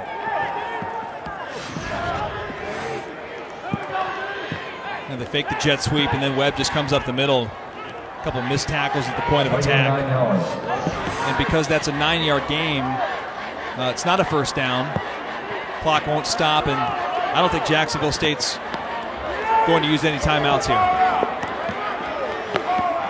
After that first down carry, I was anticipating that John Gross, head coach, would use some of the 3, but he has opted not to. His defense has really not been able to control with short yardage the run game of Youngstown State, as Webb will churn out a couple of more. And here comes Martin Ruiz to put the final capper on this one. Yeah, I just think John Gross at this point realizes it's going to be very difficult to come back in this game. And he may not want Youngstown State to put any more points on the board. 90 seconds left. And a fresh set of downs for Bo Pelini. And as this continues to wind down toward the 60-second mark, you can, as Hunter Wells has to get on the football, you can. Now here's the timeout. John Gross going to use it here. So he waited over 2 minutes. Actually about 2.5. Youngstown State got the football with a little bit under 3 left. Yeah, I don't get that. I mean, unless you intend to put some of your seniors in this ball game to let them get some snaps, why would you waste a minute of clock if you still wanted to compete in this game? Now for Youngstown State, they burn another 72 seconds, and they're going to move on to the third round. They've won 4 national championships, and that under the direction, of course, of Jim Tressel. As we just mentioned, now the president of Youngstown State University, Coach Tress, did the magnificent job in the early and mid and on through the late 90s. Head coaching the Penguins to 4 national titles. How about this? Coach Tressel went to 6 national championships at Youngstown State. He won 4. Yep. He won a national championship at Ohio State in 2002. Went to 3. 3, all right. So I forgot about 07 for a second. Lost to Florida, lost to LSU, but beat Miami in 02. Guy's been to 9 national championships. That is impressive, and certainly isn't often duplicated, as Martin Ruiz has continued to duplicate his strong running, as Jacksonville State is going to 63 seconds left. But Dustin, we can start to project. So for Bo Pelini, who, by the way, Jim Tressel brought back home to Youngstown, Ohio, after he was let go by the University of Nebraska. I asked Coach Pelini, how much involvement he had in that, and how much involvement Coach Tressel has with him now. And Coach has got a lot of stuff to do. I mean, he's rooting for the football team, but Coach Bo Pelini's doing his thing, and Tressel. What a tremendous support staff it must be like for Pelini to have a guy like Coach Tressel, a football guy, to have that support. But I think you raise a good point, because what you're saying is, but right now, that's not the main focus for Jim Tressel right now. No. He educates young people in his role, right? As the president at Youngstown State University, that is first and foremost in him being a difference maker. He's told us that many times. Changing young people's lives. Yeah, there you go. And Coach Tressel has done an amazing job at just that. This is Martin Ruiz hanging on to the football. And 1 timeout left for John Gross, and he's going to take it right here. Dustin, Youngstown State is looking at now in round 3 the winner of 6-seeded the Citadel and Wofford. That'll be next week. If it's the Citadel, Youngstown State will have to travel and go on the road once again. Let's take a look at the brackets. There's your 6 seed. Now that's 6 o'clock right here on ESPN3. And that is coming up here. They'll kick off at 6 o'clock Eastern. 6 seed at the Citadel. It's been a terrific year for both the Citadel and Wofford. And Youngstown State's going to get the winner of that one. And then, of course, you get the 2 and Eastern Washington. Man. That is a phenomenal football program out west. Yeah, with an FBS win over Washington State in Pullman. Beat Mike Leach. Yeah. So John Gross and Jacksonville State cannot stop it anymore. This is 4th down and 8 for Hunter Wells. And Wells has had a terrific afternoon. And this is Martin Ruiz. Ruiz will not get the first down at the 11-yard line, and that'll stop the clock, change of possession, turn it over on downs. And so the marvelous career of Jacksonville State quarterback Eli Jenkins. There he is, number 7. Dustin, this might be his final appearance in a Gamecocks uniform as his career. I used the term decorated when we started today. Look at that, second in the history of the Ohio Valley Conference with over 11,400 all-purpose yards. Just up the road in Birmingham, Alabama. A guy who was a terrific athlete in high school, played basketball. Obviously a two-way player, safety on defense, played quarterback on offense. Now Jenkins going to put it up, got batted away. Lee Wright has had a tremendous afternoon. And folks, we said it first snap of the day for Jacksonville State. He made the first stop, the first hit. And we said the very first football game he's played in 2016. He's a difference maker on that defense, which has already been really good without him. He's been with the team all year, had an off-season, off-the-field issue that he was dealing with, and that got all cleared up apparently, and so he's now back playing for the Penguins. Jenkins waggling out of the pocket and threw it behind and incomplete as he wanted his wide receiver, Hester, Jamari Hester. Michael, I don't know if Jacksonville State has seen a defense quite like the Youngstown State Penguins this year. I mean, obviously when they went to Death Valley, but taking away that game in the Ohio Valley Conference, I don't think that they've seen anything quite like this. The pressure, the amount of pressure that Youngstown's been able to put on with Moss and Rivers, and especially in the secondary. The ability of Youngstown State to just match up across the board. Look at this right now. Nobody's open. Eli Jenkins has to heave this as a Hail Mary. It's going to be intercepted by Leroy Alexander. There's nowhere to throw the football. That play right there was the epitome of this football game. Now the Youngstown State Penguins get another defensive turnover as picked off by Leroy Alexander. Alexander got the pick. DJ Thomas had an interception. And Bo Pelini and his troops are going to take a road second-round FCS win. Wait a second. Back to Youngstown. Michael, I'm sorry to interrupt you, but I have to, because I think I just saw a smile on Bo Pelini's face on the sidelines, and that is rare. Is he smiling? No. I don't know if I'd call that a smile. It's like a half smile. I'd say he feels good. Hunter Wells will take a knee, and that's going to do it. The Youngstown State Penguins come into Burgess Snow Field, where the Gamecocks of Jacksonville State are very, very difficult to beat. They don't lose often in here, but Bo Pelini and his squad were able to get it done. 40-24 today. A very impressive win, road win for Bo Pelini and the Youngstown State Penguins. Haven't been to the playoffs since 2006. It's been a drought. And they're happy to be back in the playoffs, happy to be advancing in the postseason. All right, that's going to do it. You watch this entire game on replay as other games on our family of ESPN networks. Check watchespn.com. For Dustin Fox and all the crew, I'm Michael Rega. I hope you enjoyed it today here in Jacksonville, Alabama. 40-24, Youngstown State with a decisive win.